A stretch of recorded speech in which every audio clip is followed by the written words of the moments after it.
ምኑ ነው የማይለው? እያሳየው እኮ ነው ስክሪን ላይ አይደለም። ተሳሳትኩኝ? ከተሳሳትኩ እስኪ ይሄን ሃይላይት ያደረግኩትን አረፍተ ነገር ቃል በቃል a people has the right to go in any direction it believes ህዝቦች ባመኑበት አቅጣጫ የመሄድ መብት አላቸው። ትርጉም ልክ ነው። is was a people had the right ምናምን እያልኩ ልተርጉምልህ። ምኑ ነው የተሳሳተው የማይለው? ማን ነው ተጠያቂ ሊያደርገው የሚችለው? who can hold it liable አይደል? ቃል በቃል the German people's experience proves the need for popular participation to eliminate a tribe or a community in a country የጀርመኖች ተመክሮ የሚያሳየን የሚያረጋግጥልን በሌላ ቋንቋ አማርኛውን እንገለባብጠው የሚያሳየን የሚያረጋግጥልን የሚያስረዳን አንዳንዴ ህዝባዊ ተሳትፎ ያስፈልጋል። ምን ለማድረግ? አንድን ማህበረሰብ ኢሊሚኔት አንድን ኮሚዩኒቲ ከዛ ሀገር ለማጥፋት። ልክ አይደለው? ተሳስቷል። ትርጉም ላይክ ኢት ኦር ኖት ወደድክም ጠላህም ማለት ነው አይደል? ኤትኒክ ክሊንዚንግ ኢዝ ካሪድ አውት ዊዝ ፖፑላር ፓርቲሲፔሽን የዘር ማጽዳት የሚካሄደው በብዙሃን ተሳትፎ ነው። ብዙሃኖች ከተሳተፉበት ደግሞ ስህተት ሊሆን አይችልም። ብዙሃኖች ከተሳተፉበት ጄኖሳይድ ነው ብለህ ልትነግረኝ አትችልም እያለህ ነው እስክንድር ነጋ። እኔ አይደለሁም ያልኩ ይሄንን። ኦኬ ኦኬ ኢትስ አ ላይ ይላል። ጄኖሳይድ ነው ብለህ ለምትመጣው ሰው ቀጣፊ ነህ እያለህ ነው። ኢትስ አ ላይ ቱ አትሪቢዩት አን አክት ኦፍ ጄኖሳይድ ቱ ኤ ሲንግል ፓርቲ ኦር አ ግሩፕ ሊቪንግ ዘ ፒፕል አሎን። ከአንድ ፓርቲ ጋር ምናምን ጄኖሳይድን ማገናኘት አይቻልም። ፖፑላሩ ከተሳተፈበት ህዝቡም ተሳታፊ ነው ይላል። that will be covering up the truth. A genocide campaign always essentially represents the stand of the people. In any country, a cancer race, tribe, or community shall be exterminated ይላል። በየትኛውም ሀገር የእስክንድር መደምደሚያ በየትኛውም ሀገር ካንሰር የሆነ ዘር ህዝብ ኤትኒክ ትራይብ ወይም ማህበረሰብ ምን መሆን አለበት ይላል? መጥፋት አለበት ይላል ቃል በቃል። it shall be done whenever it's necessary for the preservation of a country ይላል።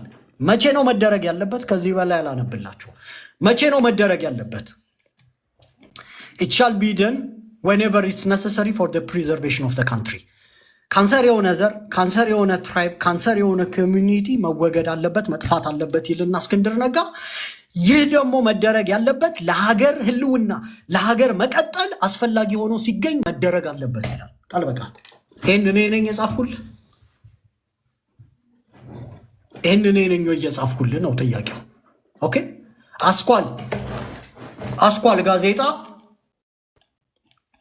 አስኳል ጋዜጣ ሜይ 2015 ሜይ 15 2004 አስኳል ጋዜጣ ሜይ 15 2004 ተከታታይ ኮለም ነው የጻፈው። ጌት ሎስት ጁዴ ይላል። ማይኖሪቲ ይሁዲዎች ጠፉ ከዚህ ብሎ ነው የጻፈው። መደምደሚያው እቺን በተለይ ያዟት። in any country ካንሰር የሆነ ዘር ኤትኒክ ትራይብ መጥፋት አለበት። ይህ ግን መደረግ ያለበት ሀገርን ለማስቀጠል ሀገርን ለማቆየት አስፈላጊ ሆኖ ከተገኘ ካንሰር የሆነውን ኤትኒክ ካንሰር የሆነውን ዘር ሙሉ ለሙሉ ማጥፋት ትችላለህ። ማጥፋትህ ልክ ነው ብሎ ነው የጻፈው። ማን ነው የጻፈው? ይሄን እስክንድር ነጋ ነው የጻፈው፣ እኔ አይደለሁም የጻፈው። ሶ በዚህ መመዘኛ ትክክል ነው የተረጎምኩት? ያሳሳትኩት ነገር አለ? ያሳሳትኩት ነገር አለ?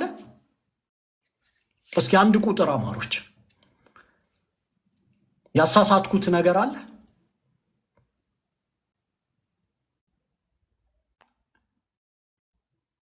ያሳሳትኩት ነገር አለ? ያሳሳትኩትን ንገሩኛ። በግልጽ እኮ እየጠየቅኩኝ ነው። ስለዚህ ምንም የለም። ስለዚህ እስክንድር ነጋ የአይሁዶችን ጭፍጨፋ ለሀገር ለማስቀጠል ለማጆሪቲው ጥቅም የተደረገ ከሆነ ልክ ነው ብሎ የሚያምን ሰው ነው። አስኳል ጋዜጣ ሜይ 15 2014። አሁን ጥያቄው እና ሀብታሙ በሻህ ጄኖሳይደሩ ትንግርቱ ነው እስክንድር ነጋ ነው ጥያቄ። እንደዛ መክሰስ ይችላሉ። ይህን ሰው በጦርነቱ ጊዜ የቀሰቀሰባቸውን በዛም ብዙ ሰው ተጎድቷል እና ወንጀለኛ ሰውዬ ነው ባይዘው እና ይሄ የወያኔ ገረድ የነበረ ሰውዬ ህዝብ ላይ የዘመተ ሰውዬ አይኑን በጨዋጥቦ ዛሬ መጥቶ እኔ የአማራ ጠበቃ ነኝ ከእስክንድር ነጋ በላይ እኮ ነው። እስክንድር ነጋ አብይ አህመድ ገጀራ ሲዞ ቄሮ አሁን እነዚህ ሰዎች ሞራሊ ነው የምንጠይቃቸው አይደል? ይሄ ጽሁፍ የእስክንድር ነው። አንድን ካንሰር የሆነ ዘር ነጥለህ ማጥፋት ልክ ነው፣ አገር ለማስቀጠል ከሆነ ጀስቲፋይድ ነው፣ ጀርመን ውስጥ የተደረገው ጀስቲፋይድ ነው የሚለው የእስክንድር ነጋ ጽሁፍ ልክ ነው አይደለም ነው ጥያቄው። ሞራሊ ጽንፈኞቹ እኛ ነን ወይስ እስክንድር ነጋ ነው? አንድ ቁጥር የአማራ ብሔርተኞች ጽንፈኛ ናቸው የምትሉ እስክንድር ያሻግራል ኢትዮጵያን የምትሉ አንድ ቁጥር የአማራ ብሔርተኞች ጽንፈኛ ልገልብጠው አንዴ አቁሙ እንዳትሰጡ ድምፅ።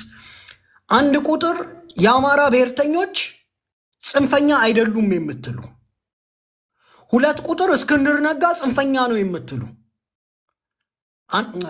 አንድ ቁጥር የአማራ ብሔርተኞች ጽንፈኛ ናቸው የምትሉ፣ ሁለት ቁጥር እስክንድር ነጋ ጽንፈኛ ነው የምትሉ፣ አንድ ቁጥር የአማራ ብሔርተኞች ጽንፈኛ ናቸው የምትሉ፣ ሁለት ቁጥር እስክንድር ነጋ ጽንፈኛ ነው የምትሉ። ቀጥሉ።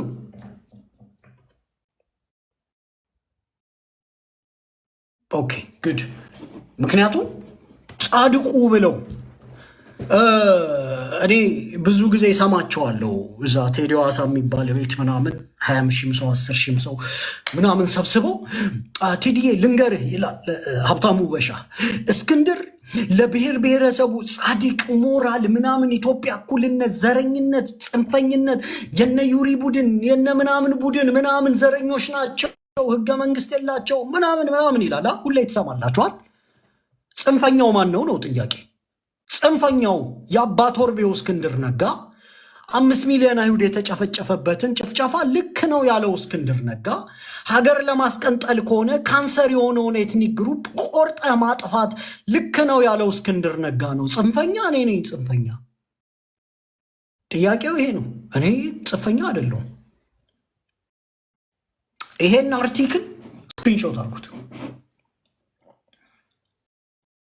ሆፕፉሊ አድርጋችሁታል ብዬ አስባለሁ። ከነታይትሉ ኢትዮጵያ ውስጥ ያለው ፖለቲካ ይሄ ነው። የሚከሰሰው ሌላ፣ ጄኖሳይደሩ በአማርኛ ቋንቋ ውስጥ የተደበቀው ጨፍጫፊ አባ ቶርቤ ሌላ። ሀገር ለማስቀጠል ከሆነ አንድን ማህበረሰብ መጨፍጨፍ ልክ ነው ብሎ ካመነ እስክንድር ነጋ ሀገር የሚያስቀጥል ከሆነ ዘመነ ካሴ ቢገደል እስክንድር ነጋ ልክ ነው ማይል ይመስላል። እስክንድር ነጋ ሀገር ለማስቀጠል ካንሰር የሆነውን ብሔር ለይታችሁ አጥፉት ካለ እስክንድር ነጋ ሀገር ለማስቀጠል ዘመነ ካሴ ቢገደል ግድ የሚሰጠው ይመስላል። እስክንድር ነጋ የአማራ ብሔርተኞች በሙሉ በአንድ የጋዝ ቻምበር ውስጥ ተሰብስበን ብንቃጠል ግድ የሚሰጠው ይመስላል። አይ እስክንድር ነጋ ግድ ይሰጠዋል የምትሉ አንድ ቁጥር፣ አይ ግድ አይሰጠውም አንድን ማህበረሰብ በሚሊዮኖች መጨፍጨፍ ኖርማል ከሆነለት ማንንም አማራ ብትገል ችግር የለበትም፣ አሁን የመገዳደል መንፈሱም ከዛ የተቀዳ ነው የምትሉ ሁለት ቁጥር። ኦኬ መገዳደል እስክንድር ቤት ኖርማል ነው የምትሉ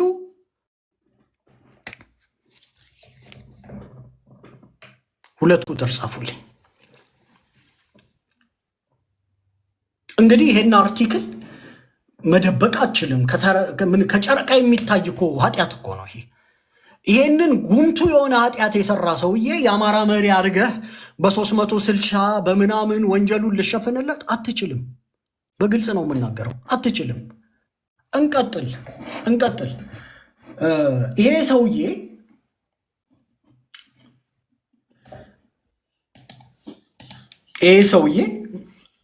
ደጋፊዎቹም በነገራችን ላይ ይህም ሰውዬም ደጋፊዎቹ ሞራሊ ብዙ ኮምፕሮማይዝ ሊሆኑ ናቸው። ብዙ ሞራሊ የምጠይቃቸው ነገሮች አሉ። በነገራችን ላይ እስክንድር ነጋ የደገፈው ጄኖሳይድ ለማታውቁ አማሮች ምንድን ነበር የሚለውን ቀንጨብ አድርጌ ላሳያችሁ። Concentration camps to hold millions of Jewish people where they were forced to work and starve. These camps were also used for the systematic extermination. እስክንድር ይታያቸዋል እዚህ ስክሪን ላይ አይሁዶቹ እንዴት ታስረው ሲስተማቲክሊ እንደዚህ አንገታቸው ተይዞ ምናምን ወደ ኮንሰንትሬሽን ላገር ምናምን ሲጓዙ እስክንድር ይሄ ነው ልክ ነው ያለን። በቃ የእስክንድር ፖለቲካ ይሄ ነው ባጠቃላይ። ኦኬ ወደ ኮንሰንትሬሽን ላገር ሲሄዱ ይታያቸዋል። ሲስተማቲክ ኤክስተርሚኔሽን ነው የተደረገው። 5 ጋሽ ቻምበሮች ነው የተገነቡት። ኦሽዊትስ ትልቁ እስር ቤት ነበረ። ምንድን ነው የሚደረጉት? እስኪደክሙ ዴይሊ ሌበር ይሰጣሉ። ደከም ሲሉ ለሕክምና ላቦራቶሪ ይላካሉ። አይጥ ላይ ነው አደለ የሕክምና ምርመራ የሚደረገው አይደል? ሮድን ሳይትስ ምናምን አይነት ነገር አይጥ ላይ ነው አይደል የሚደረገው?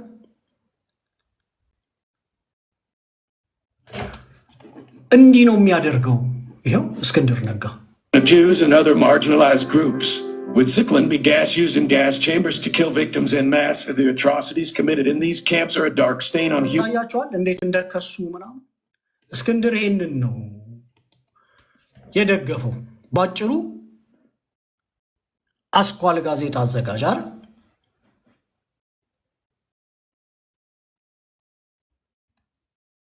ይሄ ነው የእስክንድር ጋዜጣ። ይሄ ነው በቃ ባጭሩ። ምኑ ነው ሴንስ የማይሰጠው?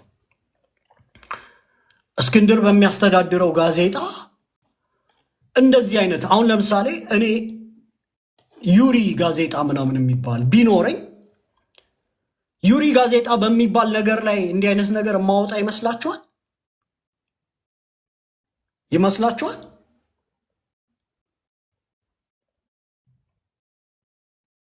ይሄ ፋክት ነው። እስክንድር ነጋ እልም ያለ የለየለት ጨፍጫፊ ነው፣ አስጨፋጫፊ ነው ስንል በግልጽ ነው። አንድ ሁለት ነገር ልጨምርላችሁና ይሄ ኃይል ሌላ ማነጻጸሪያ ልስጣችሁ። በቃ በጣም በችግር ላይ ያሉት እነሱ በጣም በችግር ውስጥ ነው ያሉት። በጣም ተወሳስቦባቸዋል እነሱ አይደለም ተወሳስቦባቸዋል። አሁን በቃ አጠቃላይ አሁን ከኛ ላይም ተነስቶ ዘመቻው ወደ ጎጃም ወደ ዘመነ ከኛ ላይ ዘመቻው ተነስቶ ወዴት ሄዷል ይላል። አንዴ ስሙት።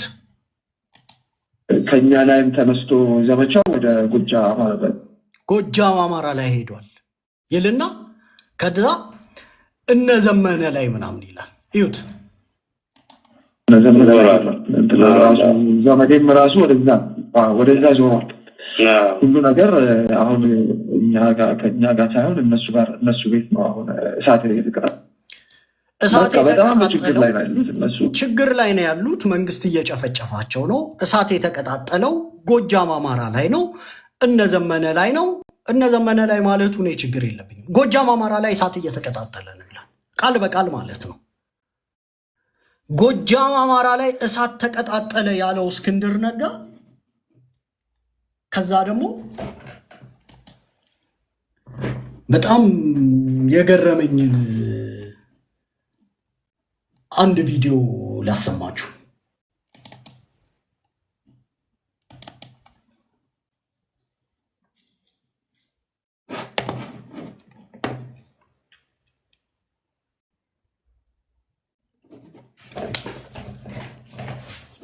ምን አስተልኝ ዛሬ ሚያዝያ 9 2017 ዓ.ም በምስራቅ ጎጃም እናርጅና እናውጋ ወረዳ ከ120 በላይ ንጹሐን በድሮን መጨፍጨፋቸውን የሰማነው በታላቅ ሐዘን ነው። አያችሁ፣ ጎጃም ላይ እሳት እየወረደ ነው፣ እየተጨፈጨፉ ነው። ዘመዴም ወደ እነሱ ዞኗል። በፕሮፓጋንዳ አገው ምናምን እየተባሉ እየተቀጠቀጡ ነው። አገው ሸምቦ ምናምን እየተባለ ማህበረሰብ እየተቀጠቀጠ ነው።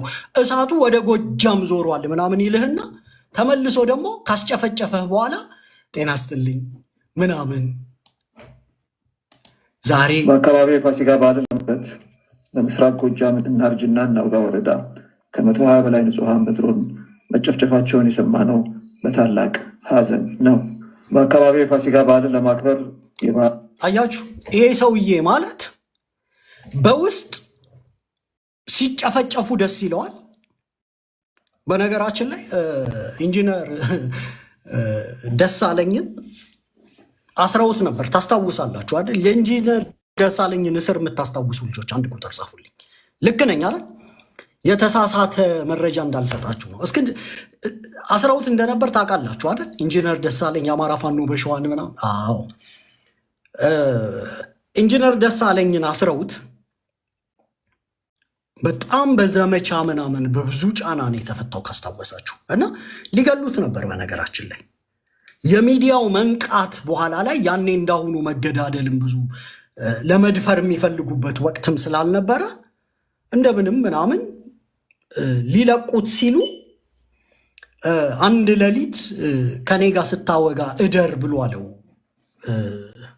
እስክንድር ነጋ ማለት ነው ደሳለኛል። አሁን በቃ ነገ እንለቅሃለን ሲያስሩ ሲያግቱ ምናምን እስክንድር ያውቃል በነገራችን ላይ። እና አንድ ሌሊት ከኔ ጋር ስታወጋ እደር ሲለው ደሳለኝ ቀፈፈኝ ብሎ የዛኑ ምሽት ተነስቶ ጥልም ብሎ ጠፍቶ ነው የሄደው። አይኑን ሊያየው እንኳን አልፈለገም። ይህ ሰውዬ ፋኖቻችን በዚህ ደረጃ የሚጸየፉት ሰው ነው። ያሳስራቸዋል። አሳስሮ ሊገሏቸው ምናምን ሲነቃበት ጻድቅ ሆኖ መጥቶ ደግሞ በቃ ዛሬ ሙሉ ሌሊት ከኔ ጋር ስታወጋ እደር። በፖለቲካ እኮ አይምሮውን ሊያጥበው እኮ ነው። ገብቷችኋል? ባሰግድ ላይ ሊያስነሳው ምናምን ዲስ ጋይ አሁን ጎጃም ላይ እሳት እየነደደ ነው ብሎ ደስ ብሎት ዘመድኩንም አገው ምናምን እያለ እየሞለጫቸው ነው ወደ እነሱ ዞሏል ብሎ ደስ ብሎት ተመልሶ ደግሞ በጎጃም አማራ ህዝባችን በላይ ንጹሐን በድሮን መጨፍጨፋቸውን የሰማነው በታላቅ ሐዘን ነው። በምስራቅ ጎጃም እናርጅና እናውጋ ወረዳ ሰማችሁት? ማህበረሰቡ ላይ እሳት እንዲወርድ ይፈልጋል። ከዛ ደግሞ በመግለጫ መጥቶ ያስተባብላል። ለምንድን ነው ይህንን ሁሉ የምነግራችሁ? የድርጅቱ ፓተርን እንዲገባችሁ ነው ይህንን የምነግራችሁ። ትንግርቱን ጄኖሳይደር ብሎ የጻፈ በሱ ጋዜጣ ላይ ጀርመን ያደረገው ልክ ነው ምናምን ብሎ የጻፈ እስክንድር ነጋ የአንድ ጋዜጣ ባለቤት ለሚያወጣው ነገር ሙሉ ለሙሉ ተጠያቂ ነው አይደል? ኤዲቶሪያል ፖሊሲ ሊኖረው ይገባል። ይሄ እኮ በግልጽ የተጻፈ ነገር እኮ ነው የምነግራችሁ። ፓተርኑ የነበረ ነው። ይሄ የባያፍራ ሞዴል የሚከተለው የፓን ኢትዮጵያኒስት ግሩፕ ብሔር ብሔረሰቡ ላይ ያለውን ለሀጭ አዝረክርኮ ከጨረሰ በኋላ የሚደበቀው አማርኛ ቋንቋ ውስጥ ነው። ኦኬ፣ የሚደበቀው አማራ ገበሬ ውስጥ ነው። እነሱ እንደልባቸው ያወራሉ። ማነው ወንጀለኛ? የአማራ ገበሬ።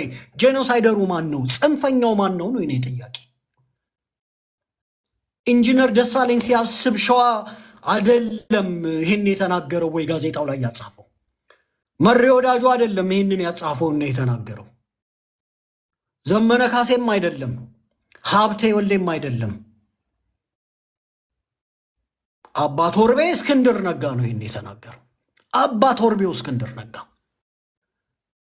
መግደል ኖርማል ነው፣ 5 ሚሊዮን ህዝብ ሳሙና መስራት ኖርማል ነው ያለው እስክንድር ነጋ በጋዜጣው ነው ይህንን የጻፈው። ወይራስ ደጋፊዎቹ መጥተው ሌሎችን ጽንፈኛ ሌሎችን ጄኖሳይደር ምናምን ይላሉ። እሺ እንቀጥል፣ እስኪ እንቀጥል። ፕሮፓጋንዳው ላይ ነው ትንሽ የምቆየው። ይሄ መርህ አልባ ፕሮፓጋንዳ እንዳላቸው ማሳየት ስለምፈልግ ነው። ይሄ ማለት ምን ማለት ነው? ጄኖሳይደር ቢሆንም ታላቁ እስክንድር ዛሬም ታላቅ ነው ይለዋል።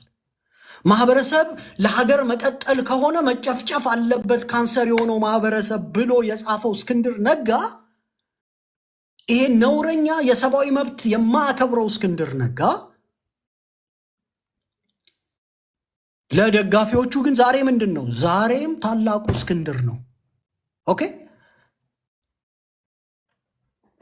እስኪ እንቀጥል እና አዲስ ታይምስ በዚህ ጉዳይ ላይ ያስረዱኛል ብዬ እጠብቃለሁ። ጄኖሳይደር እስክንድር ነጋ ነው ወይስ ሌሎች ናቸው? በነገራችን ላይ የትግራይን ጦርነት እኮ አጨብጭበው ከደገፉት ውስጥ እና አዲስ ታይምስም ምናምን አሉበትን። ቢኮዝ አማራው በቅራቅር በኩል ተጠቃ፣ ራሱን ተከላከለ። አሲምፕል አስዳት ግን የእኛም ፖለቲካ እያገላበጡ ስለሚጫወቱት ዛሬ አማሮችን ለመክሰሻ ምናምን ነገር ናሬቲቭን ጎትተው አመጡትና እስክንድር ነጋ እንደዚህ ነው። እስኪ ሌላ ነገር እንቀጥል።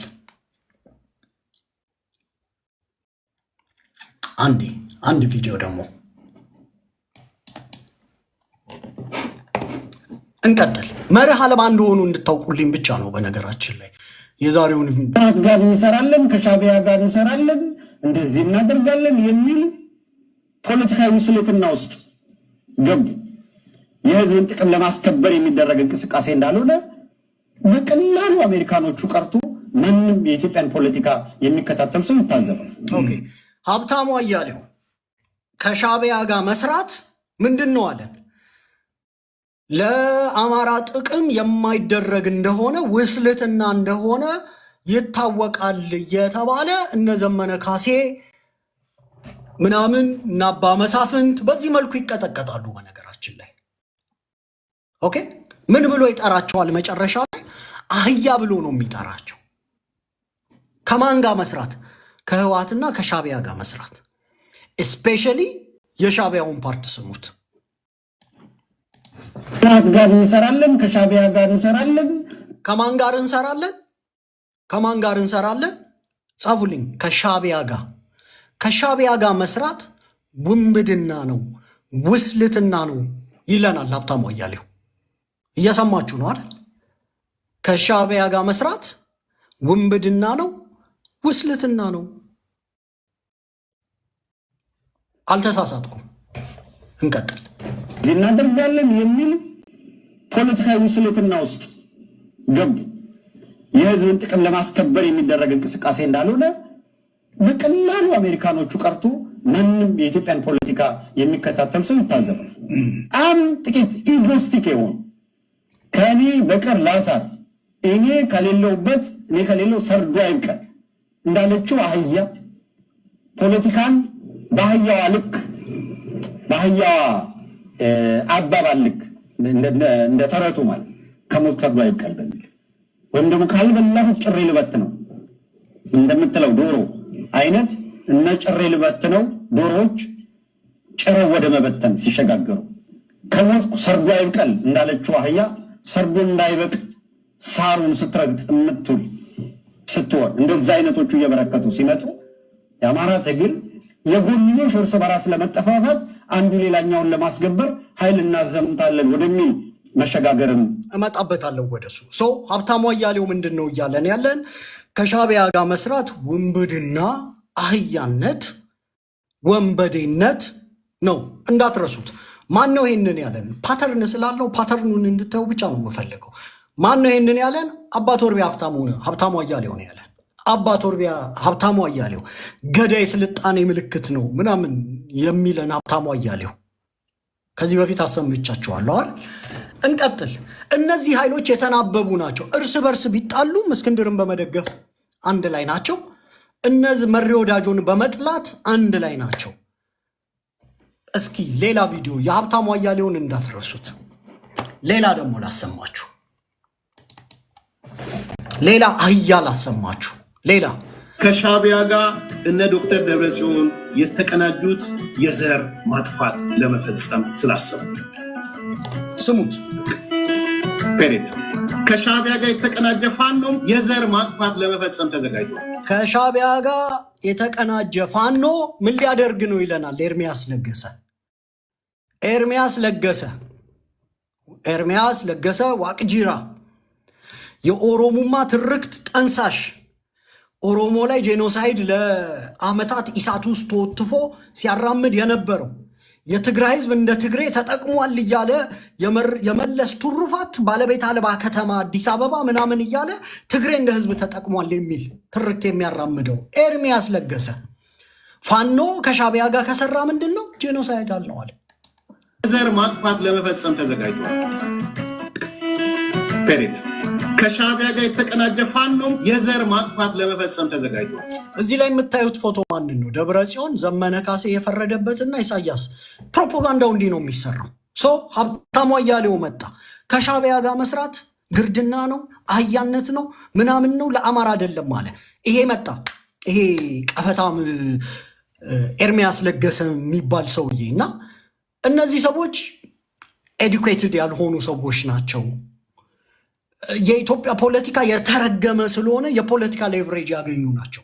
በነገራችን ላይ ኦኬ እዩ ምን አለ? ከሻቢያ ጋር መስራት ወንጀል ነው አለ። እንቀጥል። ከሻቢያ ጋር መስራት ወንጀል ነው ይለናል። አንድ ቪዲዮ እየፈለኩኝ ነው፣ ታገሱኝ። ፋኖ አደረጃጀቶች በተለይ እነዚህን ዘመነ ካሴ እቺ ደግሞ የግንቦት ወጠጤ ናት። በነገራችን ላይ ቴድሮስ ትባላለች እና የግንቦት 7 ርዝራዦች ናቸው። በነገራችን ላይ እንዳሉ የእስክንድር ደጋፊዎች ሀብታሙ አያሌው ከኤርሚያስ ጋር ተጣልቷል። ኦኬ አይነጋገሩም። ዘመነ ካሴን በመጥላት የአማራ ብሔርተኝነትን በመጥላት ወጥ ናቸው፣ አንድ አይነት ናቸው። ይቺ ደግሞ ወጠጤ ናት። አባይ ሚዲያ ትሰራ የነበረች ወጠጤ ናት በነገራችን ላይ እና እኛው ራሳችንን አሁን አማራ ስትነግረው አይሰማህም። እንዲህ አይነት ወጠጤዎች አሁን ይቺ ቴዲ የምትባል የግንቦቴ ወጠጤ ሰሞኑን በጣም የአማራ ብሔርተኝነትን በቃ የምትተችበት መንገድ እንደዚህ። እነዚህ ሰዎች እኮ እኛ ፊት ለደቂቃ እኮ ቆሞ መከራከር አይችል አያውቁትም ፖለቲካውን። በነገራችን ላይ ስሙት የሚለውን እነ ዘመነ ይላል ከእስክንድር ስለተላከቁ ነው። ፋኖ አደረጃጀቶች በተለይ እነዚህን ዘመነ ካሴ እውነቴን ልንገራችሁ፣ ህዝቡን ሁሉ ነው የሚያሰድቡት፣ ህዝቡን ሁሉ ነው የሚያሳፍሩት።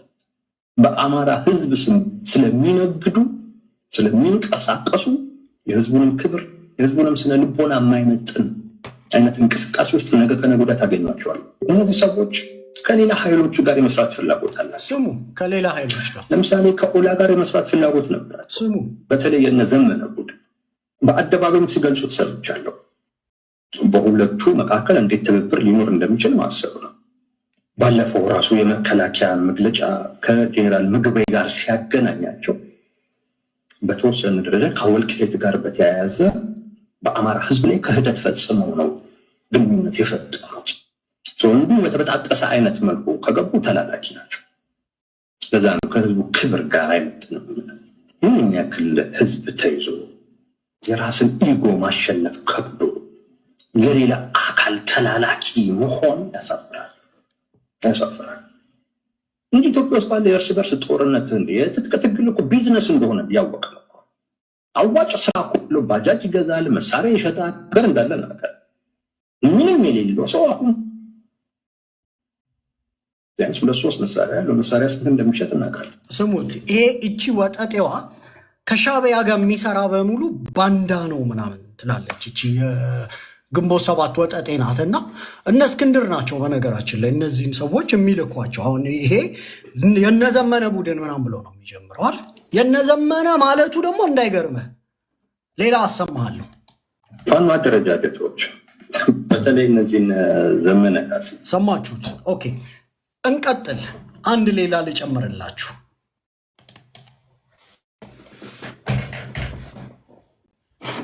ድብቅ ስራዎች አሉ። በነገራችን ከኤርትራ ጋር ጥምረት ፈጥረዋል። ቆላ ወገራ ላይ ከዚህ ነው የምትሰሙት። ስሙት፣ ከኤርትራ ጋር ጥምረት ፈጥረዋል፣ ወንጀለኞች ናቸው ነው የሚለው። ወገራ የሚባል ዋልድባ አካባቢ ሻለቃ መለስ ይባላል ሰውየው። ሻለቃ ነው አይደለም አላውቅም። ከሽሬ ተሻግሮ ሽሬ ሄዶ ተተኳሽ ይዞ መጥቷል። ሽሬ ከማጋን የተገናኘው ቅድም ያልኳቸው ይኸው መረጃ እያቀረብኩ ነው። ቆላ ወገራ ዋልድባ የነበረ ሻለቃ መለስ የሚባል ሰው ከሽሬ ተሻግሮ ተተኳሽ ይዞ ተመልሷል። ውሸት ብለው ይወጡ። አንድ ሁለተኛ በሀብቴ የሚባለው ማዕከላዊ ጎንደርና ምዕራብ ጎንደር ላይ ሀብቴ የሚባለው ኤርትራ ሄዶ ትጥቅ ይዞ ነው የተመለሰው። ስሙ ሀብቴ ነው የሚባለው። እኔ በመልክ አላውቃቸው። በዚህ አጋጣሚ ኤርትራ ሄዶ ማዕከላዊ ጎንደር ወይ ምዕራብ ጎንደር ተቀብሎ ነው የመጣው የጦር መሳሪያ። ዘመነ ከግብፅ ከሱዳን ጋር ተገናኝተዋል። ይሄ ነው እውነቱ። እነዚህ ናቸው ያሉት እውነቶች። ኦኬ ሰማችሁት። ከኤርትራ ጋር መገናኘት ጽዩፍ ነው፣ ወንጀል ነው፣ ባንዳነት ነው፣ ኢትዮጵያ መካድ ነው፣ እትት ነው እያሉ ነው ያሉት እስካሁን። አንድ ሌላ ልጨምርላችሁ።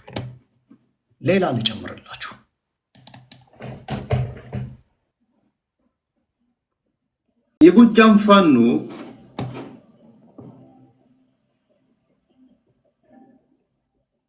ኦልሬዲ ሚሽኑን ተልኮውን ተጠልፏል። ሰማችሁ? ተጠልፏል። የጎጃም ለምንድን ነው ይሄን የምነግራችሁ? በፕሮፓጋንዳ ማህበረሰቡ ሲቀጠቀጥ ቁጭ ብለህ እዚህ በሜንስትሪም ሚዲያ ነው የሚቀጠቀጡት። በነገራችን ላይ ቲክቶኩን ተዉት። የቲክቶኩ አባት ወርቤና ማት ወርቤን ተዋቸው። ይሄ ሜንስትሪም ሚዲያ ነው እየነገርኳቸው ያለሁት። ስለተጠለፈ የአማራ ኮዝ አይደለም የጎጃም ፋኖ የሚያነሳው። ይህን ቦልድሊ የጎጃም ፋኖ የአማራው ኮዝ የለውም። ለምን ተጠልፏል? በማን ነው የተጠለፈው? የጎጃም ፋኖ ከዚህ በኋላ የአማራ ኮዝ የለውም።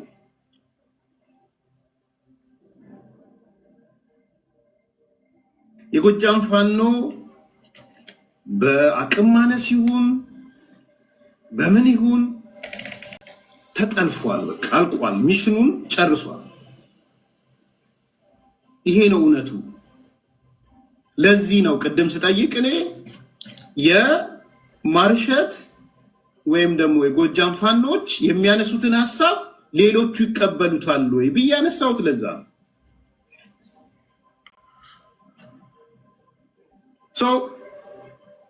የጎጃም ፋኖ የሚያሽከረክረው ከዚህ በኋላ ሌላ ነው። ኤጀንት ነው ከዚህ በኋላ የጎጃም ፋኖ ሂዝ አን ኤጀንት፣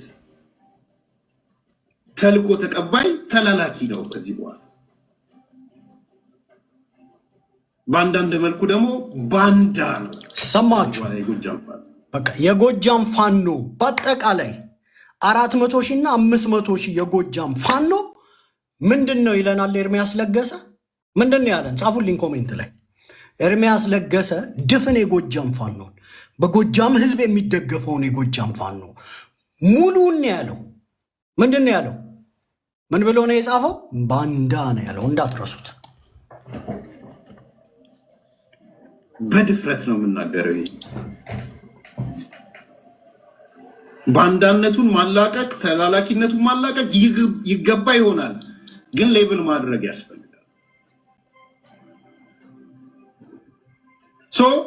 በዋናነት ይሄ አካል የሻቢያ ተላላኪ ነው። በቃ የጎጃም ፋኖ ባንዳ ነው አለ፣ የሻቢያ ተላላኪ ነው አለ። ብቸኛው አማራጭ ማን ነው ለኤርሚያስ ለገሰ? እስክንድር ነጋ ነው። አለቀ። ዴር ኢዝ ኖ የአማራ ጥያቄ የሚባል ጎጃም ፋኖ ጋር የለም ከዚህ በኋላ።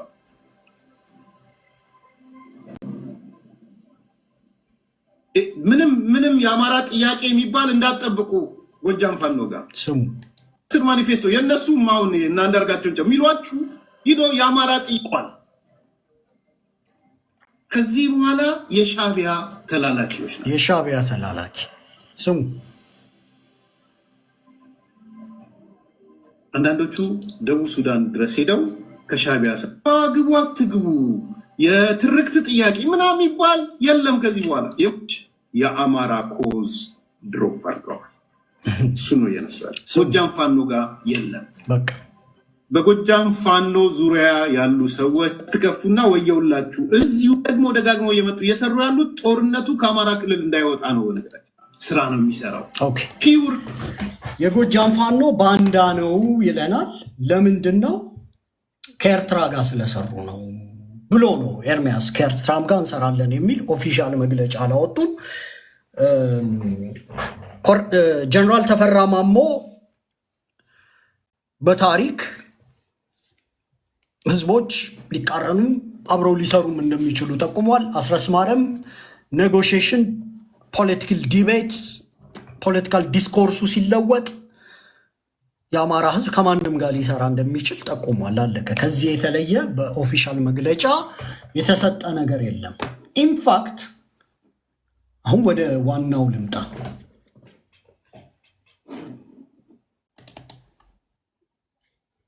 ኢንፋክት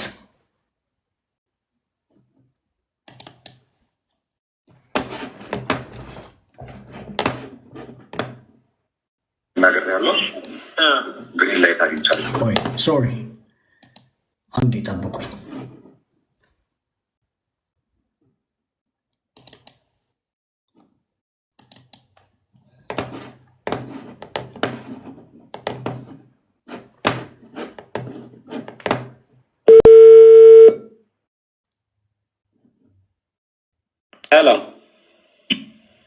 ሄሎ አለቃ ሰላም ነው?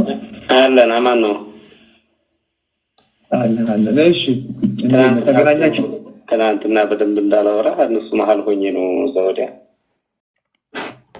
እሺ ግን አገኛቸው?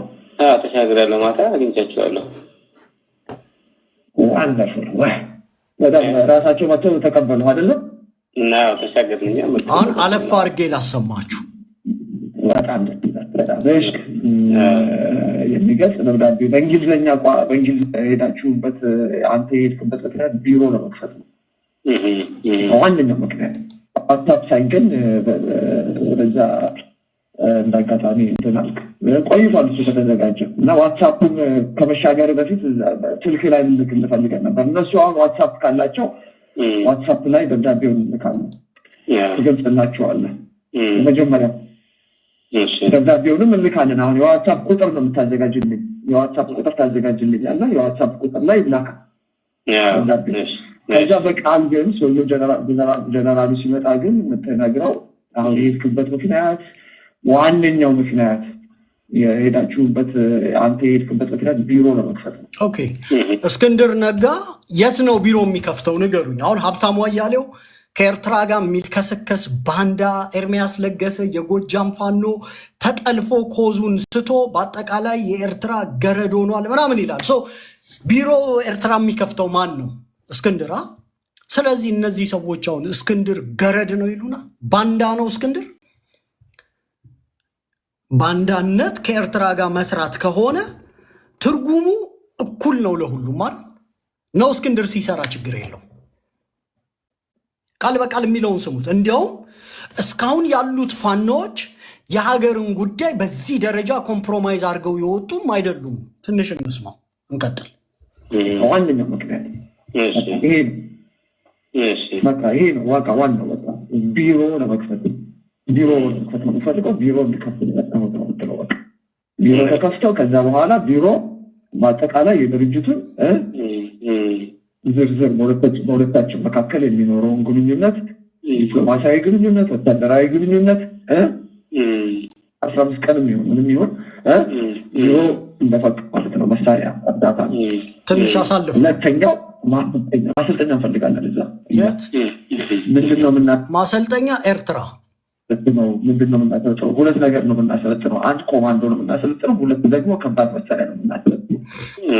እግረኛ ሳይሆን የኮማንዶ ስልጠናና የመከናይዝድ ስልጠና ማለት ነው። እሱ ማለት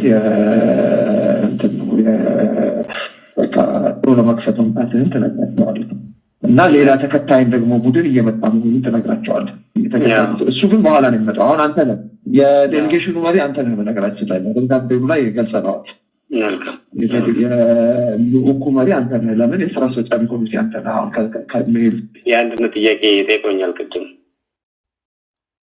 ድርጅትን ጥያቄ መለስነው እኛ ብቻ መሆናችንም እነሱ አንድ ድርጅት መስርተው እስከሚመጡ ድረስ እየጠበቅን መሆኑን ሲሆን የታገለን እነሱ መጠበቅ እንዳለበት ድርጅት ሳይመሰረቱ ግን ከነሱ ጋር ሁሉ ነገር አሁን ከእኛ ጋር ሳይሆን እነባቸው ተነግራቸዋል። ግን እነሱ አንድ አይደለም። ዞሮ ከኛ ጋር ግን መስራቱ አማራጭ ነው። እንዴት እንደሚንሸዋከክ አያችሁት አይደል? እስክንድር ነጋ ማለት ይሄ ነው። በቃ አሁን እሱ የሾካካ ፖለቲካ ነው። እነሱ አንድ አይደሉም ምናምን። ግን ኢንትረስት ያደረገኝን ላሰማችሁ። አማራጭ እንደሌለው ተነግሯል። አለዛ የዛሬ 6 ወር ቢደርስ ዋጋ የለውም። እስከዛ ድረስ ለውጥ ይፈልጋል። ለውጥ ማየት ይፈልጋል። መሬቱ ህግ ማክበር ነው የሚፈልገው። የአፍሪካ ህብረት ህግ አለ።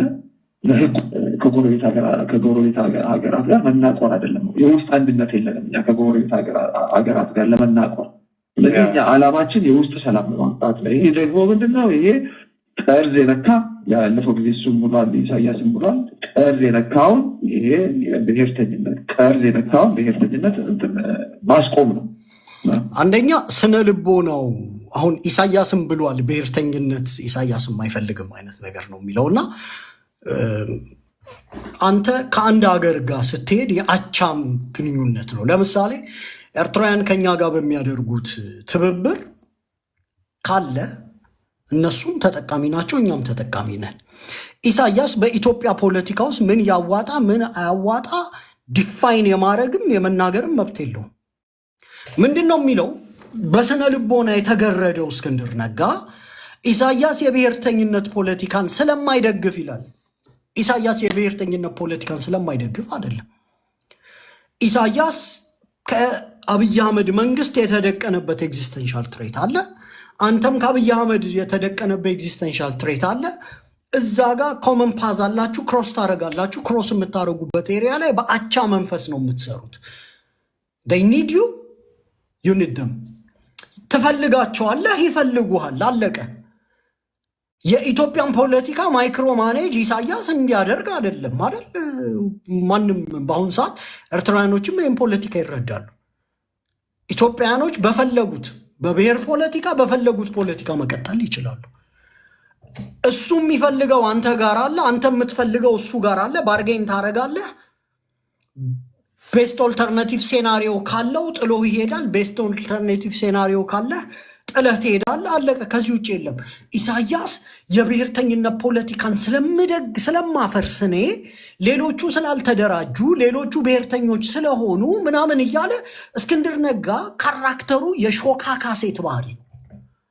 ሾካካ በቃ ስትሰሙት ራሱ ጆሮ ይወራል ምናምን አይነት ነገር። ኦኬ፣ እኛ የአማራ ፋኖን ነው የምንወክለው። ከአብይ አህመድ መንግስት የሚደረግባቸውን ኤግዚስተንሻል ትሬት እንረዳለን። እኛ የሚደረግብንን እናንተ ትረዳላችሁ። ሚቹዋል ቤኔፊት እንዲሆን እርዱን ትጠቀማላችሁ። ካረዳችሁን ኢትስ ማተር ኦፍ ታይም የፋኖ ጦርነት ነው አብይን ያቆመው። መጥቶ ያጠፋችኋል፣ ይወጋችኋል። ኤርትራ የምትባል ሀገር ተረት አድርጎ ነው የሚያስቀራል። ስለዚህ የምትረዱን ከረዳችሁን፣ እኔ እንደ አንድ አናሊስት ነው የማወራው። ፋኖ የስራ እያልኩ አይደለም። አርት ኦፍ ኔጎሽዬሽን የምትፈልገውን ነገር መስጠት መቀበል አርት አለው። ሾካካ ልክ እንደ ጨርቆስ አንዲት መንደር ውስጥ ምናምን ነገር ስታብኳካ እንደምትውል ሴት እነሱ አንድ አልሆኑ ምናምን እያልክ መንሸዋኮክ አይደለም ፖለቲካ ማለት ነው። እስክንድር ነጋ ኤግዛክትሊ ይሄንን ነው እያደረገ ያለው። ኢሳያስ በኢትዮጵያ ኢንተርናል ፖለቲካ ውስጥ ምን አገባው?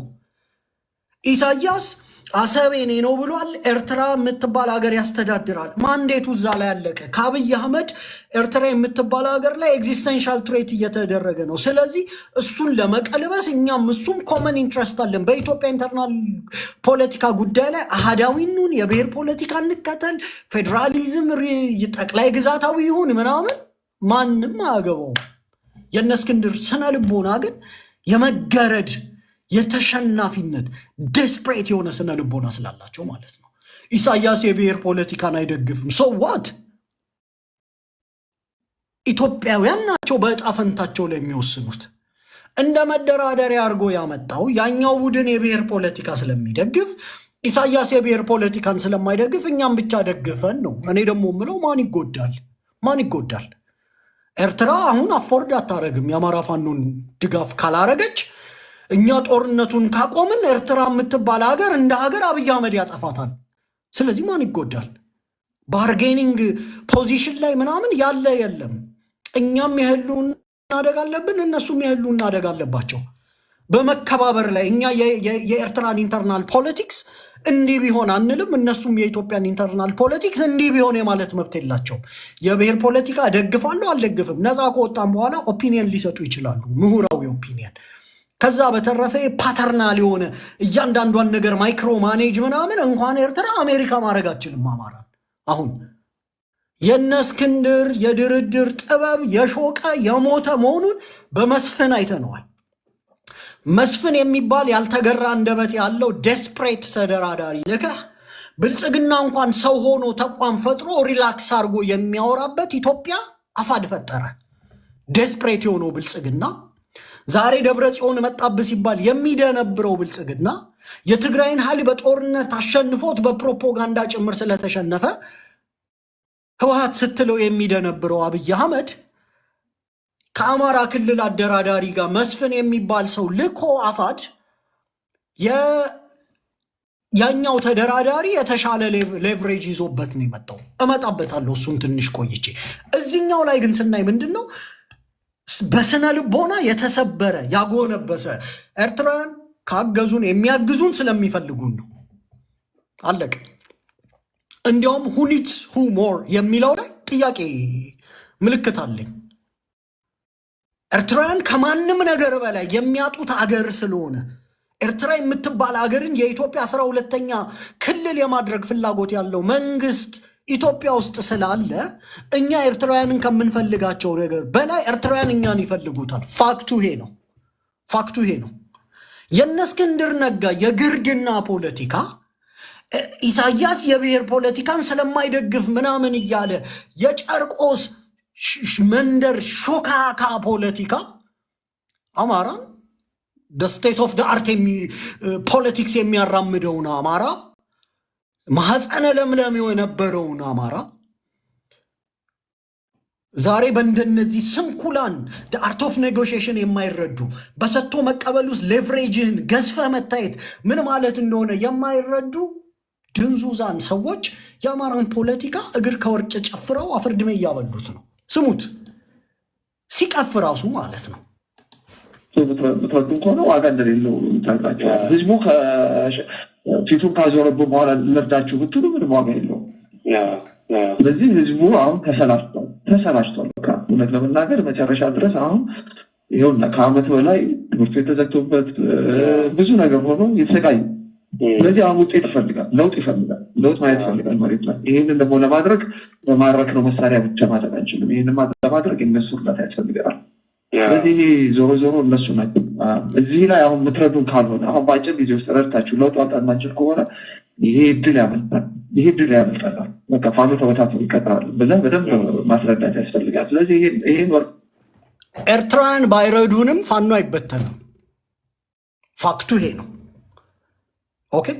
የጄኖሳይድ አደጋን ሊቀለብስ የወጣ ህዝብ ኤርትራ ስለረዳችሁና ስላልረዳችሁ አይበተንም። ትግሉ ሊፈጥን ሊዘገይ ይችላል። ትግሉ የጉሬላ ፋይተር ኔቸር እየያዘ ሊሄድ ይችላል። ብልጽግና ግን እችን ዓመት እችን ጀንበር አይሻገራትም። ዊኖውዳት ይሄንን ሰይጣን ያውቃል፣ አብይ ያውቃል፣ ዘመነ ካሴ ያውቃል፣ መሪ ወዳጆ ያውቃል፣ ኢንጂነር ደሳለኝ ያውቃል፣ ብሔር ብሔረሰቡ ያውቃል፣ የምስራቅ አፍሪካ ኢጋድ ያውቃል። ኢትዮጵያ አሁን ፍራጃይል መንግስት ነው ያለው። ኢኮኖሚው የተንኮታኮተ ነው። ጂዲፒው የሞተ ነው። የብልጽግና ሰዎች የኢትዮጵያ ጂዲፒ ጨመረ ይላሉ። ኢማጅን 25% እና 30% ለጂዲፒው ኮንትሪቢዩት የሚያደርገው አማራ ክልል ለጂዲፒው ኮንትሪቢዩት ማድረግ አቁሞ የጦርነት ክልል ሆኖ 5% እና 3% ኮንትሪቢዩት ለጂዲፒ የሚያደርገው የትግራይ ክልል ማኒፋክቸሪንግ ኤንድ ሰርቪስስ ሙሉ ለሙሉ ቆሞ የኢትዮጵያ ጂዲፒ ከባለፈው አደገ ይልሃል። ይመጣና የኢኮኖሚክስ ኖሃው የሌላቸው ጂዲፒ እንዴት ነው የሚሰራው? ጂዲፒ እንዴት እንደሚሰራ እኔ ኢኮኖሚክስ ሜጀር ነኝ፣ በደንብ አውቃለሁ። በአንድ ሀገር ውስጥ ያሉ ጉድስ ፕሮዳክትስ ኤንድ ሰርቪስ ምናምን ተደምረው ምን ያህል ገንዘብ ተንቀሳቀሰ ነው። ኦኬ። በኢትዮጵያ ውስጥ ያለው ጂዲፒ 30% ኮንትሪቢዩት የሚያደርገው የአማራ ክልል ሙሉ ለሙሉ ሰርቪስ ኤንድ ጉድስ ፕሮዳክሽን ምናምን ቆሞ ለፌዴራል መንግስቱ ምንም አይነት ገቢ ማስገባት አቁሞ 5% ኮንትሪቢዩት የሚያደርገው የትግራይ ክልል ሙሉ ለሙሉ ሚኒመም 35% የሀገሪቷ ጂዲፒ ኮንትሪቢዩት የሚያደርጉ ቦታዎች ፕሮዳክሽን እና ሰርቪስ ሙሉ ለሙሉ አቁመው የገንዘብ ትራንዛክሽን ቆሞ the sum of the total goods produced and services produced ምናምን በሀገሪቷ ላይ በገንዘብ ትራንዛክሽን ከነበረው ምናምን ጨምሯል ይልሃል 30% ሙሉ ለሙሉ ተገምሶ ወርዶ ማለት ነው። እኛ እንረዳለን ጂዲፒ እንዴት እንደሚሰራ። ኦኬ የኢትዮጵያ ኢኮኖሚ መድኃኒት ምናምን እንኳን ለመግዣ መሸከም የማይችል የዶላር ክምችት ሌሎች የኢኮኖሚክስ ሜዠርመንቶችን ምናምን ስንወስደው በጣም አሰቃቂ የሆነ አስፈላጊ ከሆነ አውጥቼ ማሳየት እችላለሁ። የብልጽግና ሰዎች ግን ይመጡና ምን ይለዋል? የኢትዮጵያ ጂዲፒ አድጓል ምናምን ይለዋል። ያ ማለት የኢትዮጵያ በአጠቃላይ ጂዲፒ የ2024 ስንት ነበር? የምታውቁ ሰዎች ካላችሁ ጻፉልኝ። የሱን 30% ኮንትሪቢዩት የሚያደርገው የአማራ ክልል ነው። በሰርቪስ በጉድስ ፕሮዲውስ በሚያደርገው ማለት ነው። 5%ቱን ፕሮዲውስ የሚያደርገው የትግራይ ክልል ነው። ከአጠቃላይ 35%ቱ ኮንትሪቢዩሽን ሙሉ ለሙሉ ዜሮ ሆኖ ኦሮሚያም ላይ የተወሰኑ ቦታዎች ላይ ጉድስ ኦን ሰርቪስ ምናምን የማይመረቱ ሆነው ነገር ግን የኢትዮጵያ ጂዲፒ ሚራክለስሊ አድጓል ይሉሃል። 40% የሚሆነው ጂዲፒ ሙሉ ለሙሉ እንግዲህ ከዓመታዊ ጂዲፒው 40%ቱን ማስላት ነው ጨምሯል ይልሃል። እንዲህ አይነት ፖለቲካ የለም። ኢትዮጵያ የምትባል ሀገር አማራ የሚባልን ግዙፍ ህዝብ ንቃና ዋርዳ የትም ልትሄድ አትችልም። ይሄንን አብይ አህመድ ያውቃል፣ ማንም ያውቃል። ለዚህ ነው ድርድሩን የሚፈልገው። እነ እስክንድር ነጋ ይመጡና ኤርትራ ካረዳችን አበቃለን። ኤርትራ ለራሷ ብላ ከረዳችን ኤርትራ የምትባል ሀገር ማዳን ትችላለች። እሱም በአማራ ፋኖዎች አዋጭነቱ ተገምግሞ ማለት ነው። ካረዱንም ኤርትራን ተማምነን የጀመርነው የትጥቅ ትግል የለም። የተፈጠረብን ጄኖሳይድ ነው። ዊዝ ኤኒቲንግ አት አወር ዲስፖዛል ታግለን ይህንን ጄኖሳይድ እንቀለብሰዋለን። አለቀ።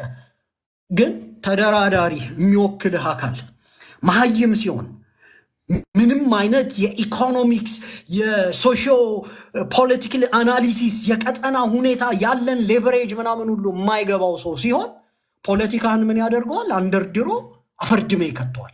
ጥያቄው እኛ ነን ሻቢያ ላይ ዲፔንደንት የሆነው ሻቢያ ነው እኛ ላይ ዲፔንደንት የሆነው? በእኔ ግምገማ እኛ የተሻለ የፖለቲካ ሌቨሬጅ አለን።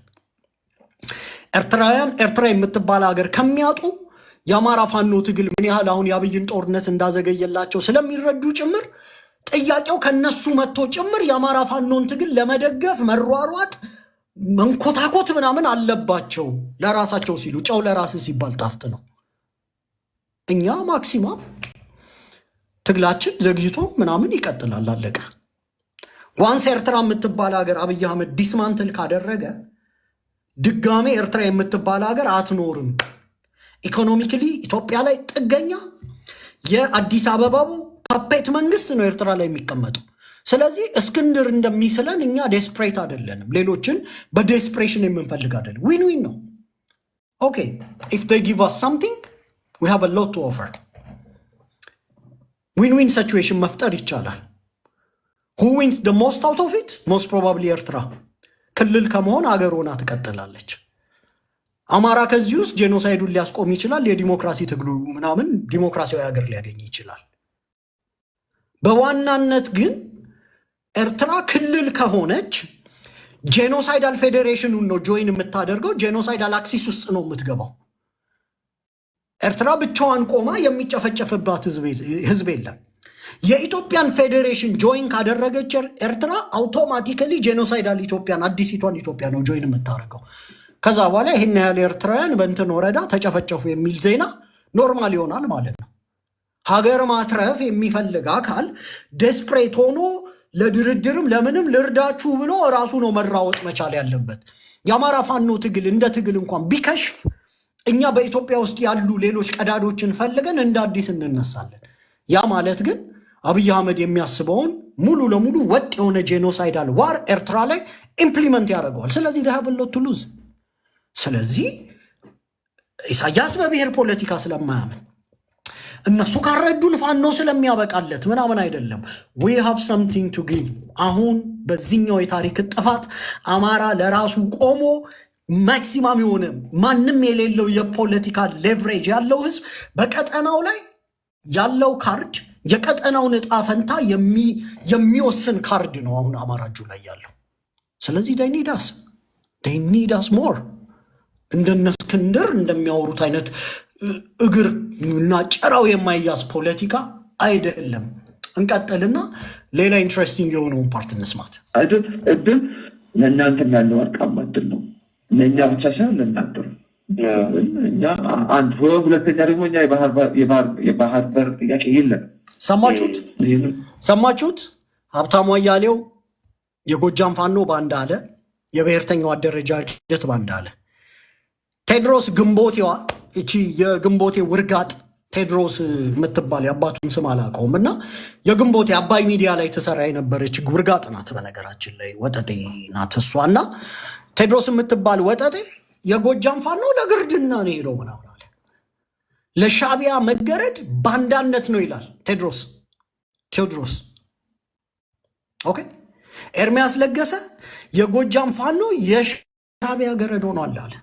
ጥያቄው እስክንድር ነጋ ፈንቴ የማን ገረድ ሆኗል? እሱን ንገሩን። ቃል በቃል የሚለውን ስሙት። ምትወዱን ከሆነ ዋጋ እንደሌለው ታውቃላችሁ። ህዝቡ ፊቱ ካዞረብን በኋላ ልርዳችሁ ብትሉ ምንም ዋጋ የለውም። ስለዚህ ህዝቡ አሁን ተሰላችቷል። በቃ እውነት ለመናገር መጨረሻ ድረስ አሁን ይኸውና ከዓመት በላይ ትምህርቱ የተዘግቶበት ብዙ ነገር ሆኖ የተሰቃየ። ስለዚህ አሁን ውጤት ይፈልጋል፣ ለውጥ ማየት ይፈልጋል መሬት ላይ። ይህንን ደግሞ ለማድረግ በማድረግ ነው መሳሪያ ብቻ ማድረግ አንችልም። ይህን ለማድረግ የነሱ እርዳታ ያስፈልጋል። ስለዚህ ዞሮ እነሱ ናቸው እዚህ ላይ አሁን የምትረዱን ካልሆነ አሁን በአጭር ጊዜ ውስጥ ረድታችሁ ለውጥ ማምጣት ማንችል ከሆነ ይሄ እድል ያመልጠናል። በቃ ፋኖ ተበታትኖ ይቀጥላል ብለን በደንብ ማስረዳት ያስፈልጋል። ስለዚህ ይህን ወርቃማ እድል ለእናንተም ያለው ወርቃማ እድል ነው። ለእኛ ብቻ ሳይሆን ለእናንተ ነው። ስሙት፣ እዚህ ጋር ስሙት። አሁን የሚለን እስክንድር በሌሎች አባባል ባንዳ እነ ኤርሚያስ እነ ሀብታሙ አያሌው ቴድሮስ የሚባለው የወጠጤ ሌሎችም እስክንድርን ባንዳ ለማለት ያስችላሉ። ይቺ ንግግሯ ስሙት። የባህር በር ጥያቄ የለንም። ሰማችሁት? እኛ የባህር በር ጥያቄ የለንም ይላል። እኔ የባህር በር ጥያቄ የለኝም። ከአማራ ብሔርተኝነት ፐርስፔክቲቭ አይቼ የባህር በር ጥያቄ የለኝም። ኢትዮጵያኒስቱ እስክንድር ነጋ የባህር በር ጥያቄ የለኝም ብሎ ከሻቢያ ጋር እያወራ እኛ ባንዳ የምንባልበት እስክንድር ነጋ ቅድስናውን ይዞ የሚቀጥልበት ፖለቲካ ሳይንሱና ምትሃቱ ምንድን ነው? አስረዱን። ኤርሚያስ ለገሰ የጎጃም ፋኖን የአማራ ፋኖን በአጠቃላይ ሲወቅስ ሲያጠለሹ ባንዳ ሲሉ ተላላኪ ሲሉ የሻቢያ ገረዶች ሲሉ እስክንድር ነጋ በዚህ ደረጃ የኤርትራ እኛ የባህር ጥያቄ የለንም አለ። ኢትዮጵያኒስቱ እስክንድር ነጋ የባህር ጥያቄ የለውም። ቃል በቃል የቀይ ባህር ጥያቄ የለንም። እቺ እንዳትረሷት። የቀይ ባህር ጥያቄ የለንም ነው ያለው እስክንድር ነጋ። ኦኬ። ይሄ በጣም ክሪቲካል ነው። ለመሰላችሁ የባንዳ የሚሏትን ካርድ ከእጃቸው ስበን አፈርድሜን ያበላ ነው። ከዚህ በኋላ ማንም የአማራ ፋኖ አደረጃጀቶችን በባንዳነት ሊከስ አይችልም። ባንዳ ከተባለ ሀብቴ ተጠይቆ የቀይ ባህር ጥያቄ የለንም አላለም። ከኤርትራ ጋር ሊሰሩ ይችላሉ፣ ግን ኦፊሻል የተሰጠ መግለጫ የለም። እነ ዘመነ ካሴ ኦፊሻል የሰጡት መግለጫ የለም። የህልውና አደጋ አለብን፣ መንግስት በሚጀምረው ጦርነት ውስጥ አንሳተፍም ነው ያሉት። እስክንድር ነጋ ለታሪኩ እኔ ብያለሁ፣ ሀሳቤንም እጸናበታለሁ፣ እኮራበታለሁ። ከአማራ ጥቅም አንጻር አይቸው ምንም አይነት የቀይ ባህር ጥያቄ የለንም ደምድም ያለው ኢትዮጵያኒስቱ ቅዱሱ የብሔር ብሔረሰብ እንትኑ ምናምኑ እስክንድር ነጋ እሱም የቀይ ባህር ጥያቄ የለውም። ስለዚህ የባንዳነቱን ካባ ልብሱት ማለት ነው። እኛ ባንዳ ከተባልን ከኛ በላይ እንዲያውም ድርጅት እየመራ መጥቶ የቀይ ባህር ጥያቄ የለኝም ያለው ባንዳው አባ ቶርቤ እስክንድር ነጋ የባንዳነት ካባውን በደንብ አልብሱት። ኦኬ። ጀነራል ተፈራ ከኤርትራም ጋር ልንሰራ እንችላለን ሲል አጥንቱን ቆጥረህ 8% የትግራይ ደሙን አውጥተህ ባንዳ እንዳደረግከው እስክንድር ነጋ የቀይ ባህር ፍላጎት የሌለው እስክንድር ነጋም የባንዳነት ተክሊሉን ታለብሱልን ዘንድ በትህትና እንጠይቃለን። ክሊር ፖለቲካ ነው።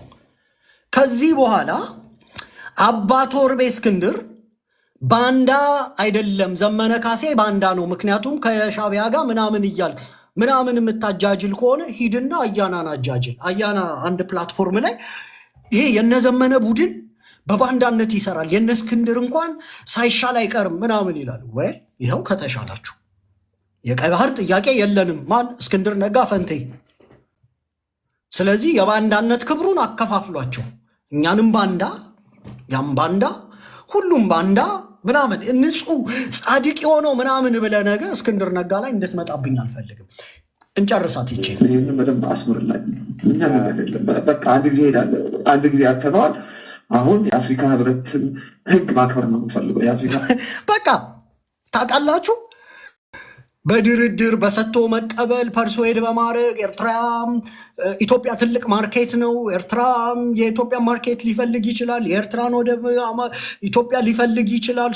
መንግስት ስንይዝ እኛ በሰላማዊ አንድ ህዝብ ስለሆንን ለኤርትራ ህዝብ ወተት በቧንቧ እያስገባንለት፣ እነሱ ደግሞ በተቃራኒው ያላቸውን ሪሶርስ እንድንጠቀም ሚቹዋል ቤኔፊት ዊን ዊን ሲቹዌሽን አይነት ነገር እናደርጋለን። አይደለም ያለው። ምንድን ነው ያለው? በቃ አንዴ ሄዷል። ስሙት። ህግ አለ። 6 ምትረዱ ከሆነ ዋጋ እንደሌለ ለውጥ ይፈልጋል። ለውጥ ማለት የባህር በር ጥያቄ የለም። ይህንን በደንብ አስምርላኝ። እኛ የለም። በቃ አንድ ጊዜ ሄዳለ፣ አንድ ጊዜ ያተነዋል። አሁን የአፍሪካ ህብረትን ህግ ማክበር ነው የምፈልገው። በቃ አንዴ ሄዷል። ስለዚህ በባንዳ ይሄ እኔ ሀሳቡ ይሄኛው ጎርብጦኛል። እኔም በነገራችን ላይ በቀይ ባህር ጉዳይ ላይ የምስማማበት ነው፣ ባንዳም የተባልኩበት ነው። ግን እስክንድርን ጻድቅ አርገህ ቅዱሱ ባንዳ ያልሆነው ምናምን እያልክ ስትሰማ አልፈልግም። ኤርሚያስ ለገሰ የሚባል ቅዳፍ የጆሮ አምላክ ምናምን የአፉን ስፋት የያዘው ኤርሚያስ ለገሰ የሚባል ቴድሮስ ምናምን የሚባል ወጠጤ የግንቦቴ ወጠጤ ምናምን ነገር እንኳን ፖለቲካ ሊተነትን አንድ መጽሐፍ አንብበው ስለመጨረሳቸው ምናምን ዳውት ያለ ማለት ነው። ሀብታሙ አያሌው የሚባል ሙሉ ለሙሉ ከሰማይ የወረደ ጥሬ መሀይም እስክንድርን ሌሎቹን በአንድ አድርገህ እስክንድር ጻድቅ ነው ብትል ከዚህ በኋላ የሚሰማ የለም። ሁልህም አብዛኛው ጥሬ መሀይም ስለሆንክ ማለት ነው። አብዛኛው ጥሬ መሀይም ነው። በነገራችን ላይ ህግ አለ። ህጉ በመሰረት ዓለም አቀፍ ህግን እናከብራለን። እኛ ምንም የባህር በር ጥያቄ የለንም። ስለዚህ የምንዋጋው ዞሮ ዞሮ ስርዓት የምንዋጋው የዘረኝነት ለመታገል ብንገደድም ማለት ነው።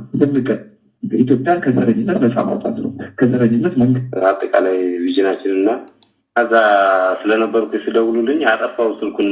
ከዚህ በኋላ የሚያስፈልገን ነገር በሙሉ እነሱ ያገኛሉ ከሰዓት። ስለዚህ ምንድን ነው መደምደሚያው? ምንድን ነው? እስክንድር ነጋ ከሻቢያ ጋር ይሰራል።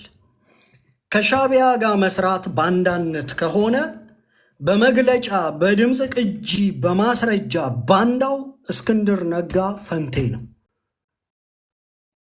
አለቀ። ሌላውን ባንዳ አድርገህ ከኤርትራ ጋር ሰርቷል ብለህ እስክንድር ነጋ ጻድቅ ነው ምናምን የሚለውን ፕሮፓጋንዳህን አሁን ታቆማለህ ማለት ነው። ለዛውም እስክንድር ቀይ ባህር አንዴ ሄዷል፣ በቃ ጥያቄ የለንም ነው ያለው። በፖለቲካ ሰጥቶ መቀበል ምናምን የህዝብ ወንድማማችነት ብዙ ኮንሲደር የምታደርጋቸው ሰርከምስታንሶች አሉ። ኤርትራውያን ከኢትዮጵያ ትልቅ ኢኮኖሚ ከተጠቀሙ ኢትዮጵያ ከኤርትራ የተፈጥሮ ምናምን ወደቦች ምናምን ልትጠቀም ትችላለች። በፖለቲካ ዘጋ አከተመ ምናምን ተብሎ የሚደመደም ነገር የለም። እስክንድር ግን አንዴ ሄዷል ይላል። በቃ ይሄ ሰውዬ ጋዜጣ ጸሐፊ እንጂ የፖለቲካ ደንቆሮ እንደሆነ ነው የምታውቀው። የፖለቲካ ደንቆሮች ናቸው ባይዘው ብዙዎቹ። ያው የምናወራው ወደፊት ይገባቸዋል። ሌላ ልቀጥልላችሁ። እነዚህ ሰዎች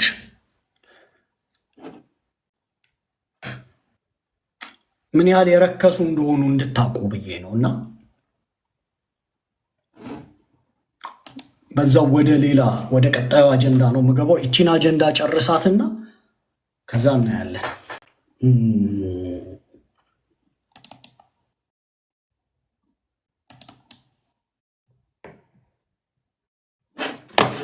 መናገር ያለው ግሪን ላይት አግኝቻለሁ። ቆይ ተውቴ ግሪን ላይት አግኝቻለሁ ምናምን ለምን ማቀጥማችሁ ተብለናል። በኋላ አመጣበታለሁ ይሄን ወይ ሌላ ቀን አንድ ሌላ የድርድሯን እንስማትና የነዚህ ሰዎች ስነ ልቦና ኢቭን በድርድር እንኳን ይኬድ ቢባል አማራን አሸናፊ ሊያደርጉት ይችላሉ ወይ የሚለውን ነገር እንየው።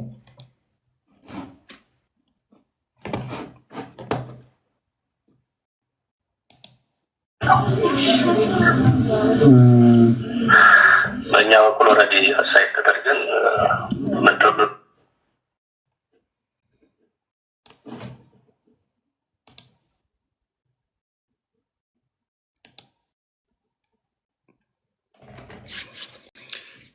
ትንሽ እንስማው ስለሚጠቅም ነው። በነዛ በኩል ተገናኝተን መነጋገር ነው። አንተ ይሄኛውን ተወስናለህ ተብሎ ነው ኤክስፔክት የሚደረገው። በእኛ በኩል ኦልሬዲ አሳይት ተደርገን የምንጠብቀው ያንተን ስልክ ነው። እንዴት እንገናኝ፣ መቼ እንገናኝ፣ ማን የሚያመጣቸው ያው ሰራዊቱ ነው።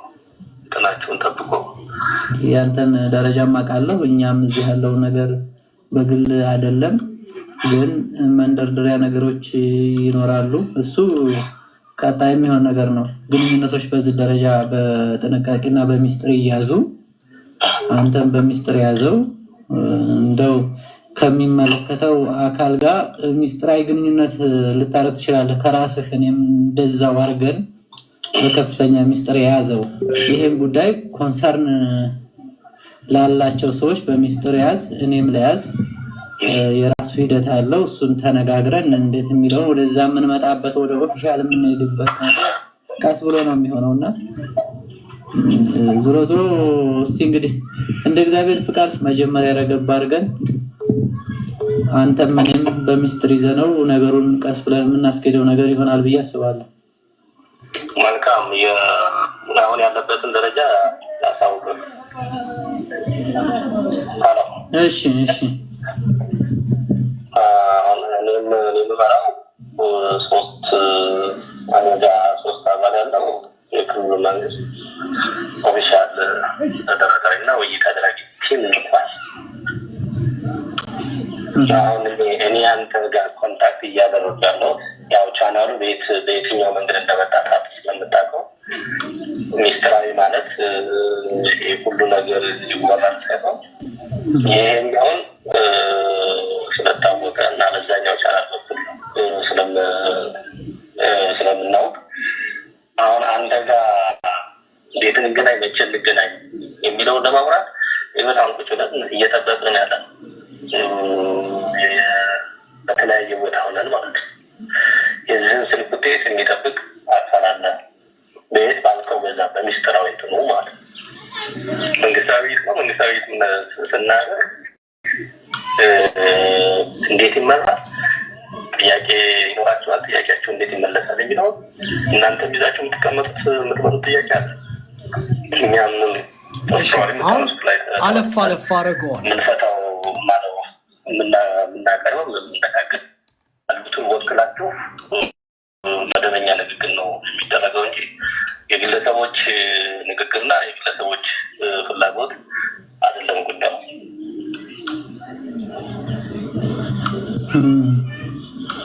እስኪ እሱ ምናልባት አሁን ያልከው ነገር እንደ እኔ እንደ ህዝብ ምናምን ሳይሆን እንደ አማራ ህዝባዊ ድርጅት ከህዝባዊ ድርጅት ወታደራዊ አዛዥ ያኮረፍ ፈንታውን ነው። ከሱም ጋር እስኪ እንዴት የሚለውን ከዛ የምንነጋገረው ነገር ሊኖር ይችላል። የኛም ውስጥ ያለ የኃይል አስተላለፍ አለ፣ እናንተም ውስጥ አለ። ያንን ከለየም በኋላ ቀጣይ ምን እናርግ የሚለውን እንዳልከው ትግል ሁልጊዜ አንዱ በትጥቅ ትግል አንዱ መፍቻ ድርድር ነው ዝሮ ውጤቱ። ስለዚህ ወደዛ ሊያስኬዱ የሚችሉ የኃይል አስተላለፎችን መለየት ያስፈልገናል። እኛም ውስጥ አሉ፣ እናንተም ውስጥ አሉ። እኛ ውስጥ እየተስለቆለቀ የሚሰራ ባንድ አለ። እሱን በደረስንበት ቁጥር እየቆረጥን እንሄዳለን። ምንም ማድረግ አንችልም። አሁን ባለው ከዚህ ውስጥ እንድናይ የፈለግኩት ምንድን ነው? እነዚህ ሰዎች አርት ኦፍ ኔጎሽዬሽን ኮምፕሊትሊ የማያውቁ ደናቁራን መሆናቸውን ነው የተማርኩት። ለምን የብልጽግናው ሰውዬ የቶኑ ኮንፊደንስ እና የዚህ መስፍን የሚባለው ሰውዬ ደግሞ ዴስፕሬሽን ማለት ነው። አንደኛ ሰውየውን ልክ እንደ ዋተርጌት ስካንደል ስኬፕጎት ነው ሊያደርጉት የፈለጉት። አፋድ አያውቅም፣ ይህ በግሉ የተደረገ ነው ምናምን የሚልም መግለጫ አውጥተዋል። ያው መግለጫውን አይታችሁታል። ለብዙዎቻችሁ አሰልቺ እንዳይሆን በፖለቲካ ውስጥ ስኬፕጎቲንግ አንድ ሰው ላይ መለጠፍ ወይም ጥቂት ቡድን ላይ መለጠፍና ድርጅትን ማዳን የተለመደ ኦልድ ታክቲክ ነው በነገራችን ላይ። አፋድ አሁን የማይደራደር ሌላው ተደራዳሪ፣ አፋድ ንጹህ ሌላው ባንዳ ምናምን የሚባል ፖለቲካ ነበር አይደል አሁን በአማራ ውስጥ የተገነባው። አፋድ ይህንን ስሙን አድሶ ድርጅቱን ከሞት ለመታደግ መስፍን የሚባለውን ሰው የመስዋዕት በግ ማድረግ ነበረባቸው። በሁለት መልኩ የመስዋዕት በግነቱ አንደኛ በአግሪመንት ሊፈጸም ይችላል። ለምሳሌ መስፍንን በቃ ይህን ድርጅት ማትረፍ ስላለብን አንተን አሰር ነው ምናምን እንላለን፣ መጣሪያ እያደረግን ነው እንላለን። ድርጅቱን ለማትረፍ ይህን ማድረግ አለብህ፣ በቃ የተወሰነ ብር ሊሰጥህ ይችላል፣ ወይ ጥቅምህ ተጠብቆ ምናምን ልትወጣ ትችላለህ፣ ወይ ሆቴል ተከራይቶ ያስቀምጡታል። ራሱ የተስማማበት ኢንዲቪጁዋሉ ቮለንተሪሊ ራሱ የተስማማበት ስኬፕ ጎቲንግ ሊሆን ይችላል። አንተ ላይ ይላከክ፣ አንተ ከሽፈህ ድርጅቱ ቢድን ይሻላል። ከዛ በኋላ ልክ የዲሲፕሊን እርማት ተወሰደበት ብለን የሆነ ወቅት ላይ እንመልሳለን፣ አንተም ተጸጽቻለሁ ምናምን ብለህ መግለጫ ትሰጣለህ ነው። ወይ በዛ ውስጥ ደግሞ ድርድሩ ይጠናቀቅና እውነታውን ለህዝቡ ቴክኒካሊ እያደረግን እንደነበር ስምህን እናደስልሃለን ምናምን ነው። ሁለተኛው ደግሞ ሙሉ ለሙሉ ሊክዱትና ሊያስወግዱት ይችላሉ መስፍንን። የአፋድ የላይኛው ምክር ቤት ይቀመጥና ኦኬ አሁን ከዚህ ነገር ውስጥ ድርጅቱን እንዴት ማውጣት አለብን? ምክንያቱም ይሄ ያልተጠና ፋኖ አንድ ያልሆነበት ድርጅት በመርህ ደረጃ ድርጅት ማንም የሚያደርገው ቢሆንም በዚህ ደረጃ ሌላውን ተደራዳሪ እና ራሳቸውን ንጹህ አድርገው በሚስሉበት አውድ ውስጥ እንዲህ የተልከሰከሰ የአንድ የብልጽግና የአማራ ክልል ወኪል የፖለቲካ ብልጫ ወስዶባቸው ለአብይ አህመድ ጋር መደራደር አንድ ጉዳይ ነው። ከአብይ አህመድ ገረዶች ጋር በቀጥታ መደራደር ሌላ ጉዳይ ነው። ከገረዶቹ ገረድ 3-4 ንጣፍ ወርደህ በድርድር ቋንቋ ተበልጠህ አንተ ለመደራደር ሳሊቬት እያደረግ ለሀጭ ተዝረብርቦ የብልጽግናው ሰውዬ ግን ተረጋግቶ ይደርሳል ቀስ በል ምናምን ካለህ there is something wrong ማለት ነው ፋንዳሜንታሊ። ኦኬ the art of negotiation ቤስት ኦልተርኔቲቭ ሌላ ቦታ ስላለኝ ያንን ከምጠቀም ካንተ ጋር ብደራደርና የተሻለ አማራጭ ከሰጠኸኝ ብለህ ነው የምትሄደው። ኦኬ the art of negotiation እንደዛ ነው የሚሰራው።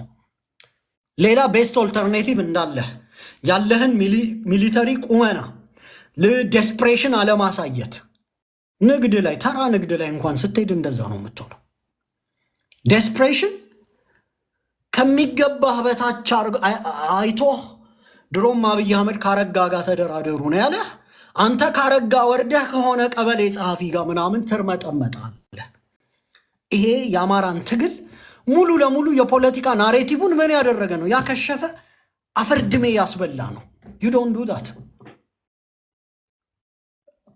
ወደ ድርጅቱ መጣበታለሁ። ሁለቱንም ነው። የአፋድ ስነ ልቦና ከሻቢያም ጋር ሲያወራ ተሸናፊ ነው። ሻቢያ ካረዳችን አበቃልን ይላል። የቀይ ባህር ጥያቄ የለንም ቢል እሱም ብስማማም አንዴ የተወሰደ ነው ያከተመ ነው ምናምን እያለ የአንድ ድርጅት ዴስፕሬት ሙሉ ለሙሉ እኛ ለነሱ ምንም መስጠት የምንችለው የሌለ የሚመስል አይነት ፖለቲካ ይሰራል። ያ በሌላኛው አካል አንተን ዲሚኒሽ አድርጎ ያይሃል። ድንክዬ ማለት ነው። እዛም ላይ አይተነዋል። ስነ ልቦናው የተሰለበ የተዋረደ ፓርቲ ነው አፋድ። እንደ አፋድ ከቀበሌውም ወኪል ጋር በሚያደርገው ሰው አንደኛ በመቶ ሺዎች ያደራጀ የአማራ ፋኖ ድርድር እንኳን ቢፈልግ የአንዲት ወሎ የሆነ ምናምን ወረዳ ሰውዬ ለዛውም ኮርቶ እየተጀነነብህ ነው ድርድር የምታደርገው። ኮርቶ ተጀንኖ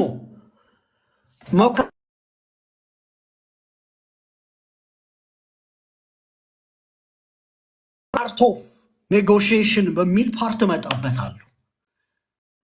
የሰውየው መጀነንና መኩራት ኢትስ ሉዳክሪስ። በቃ በጣም ነው የሚገርመው። እሱን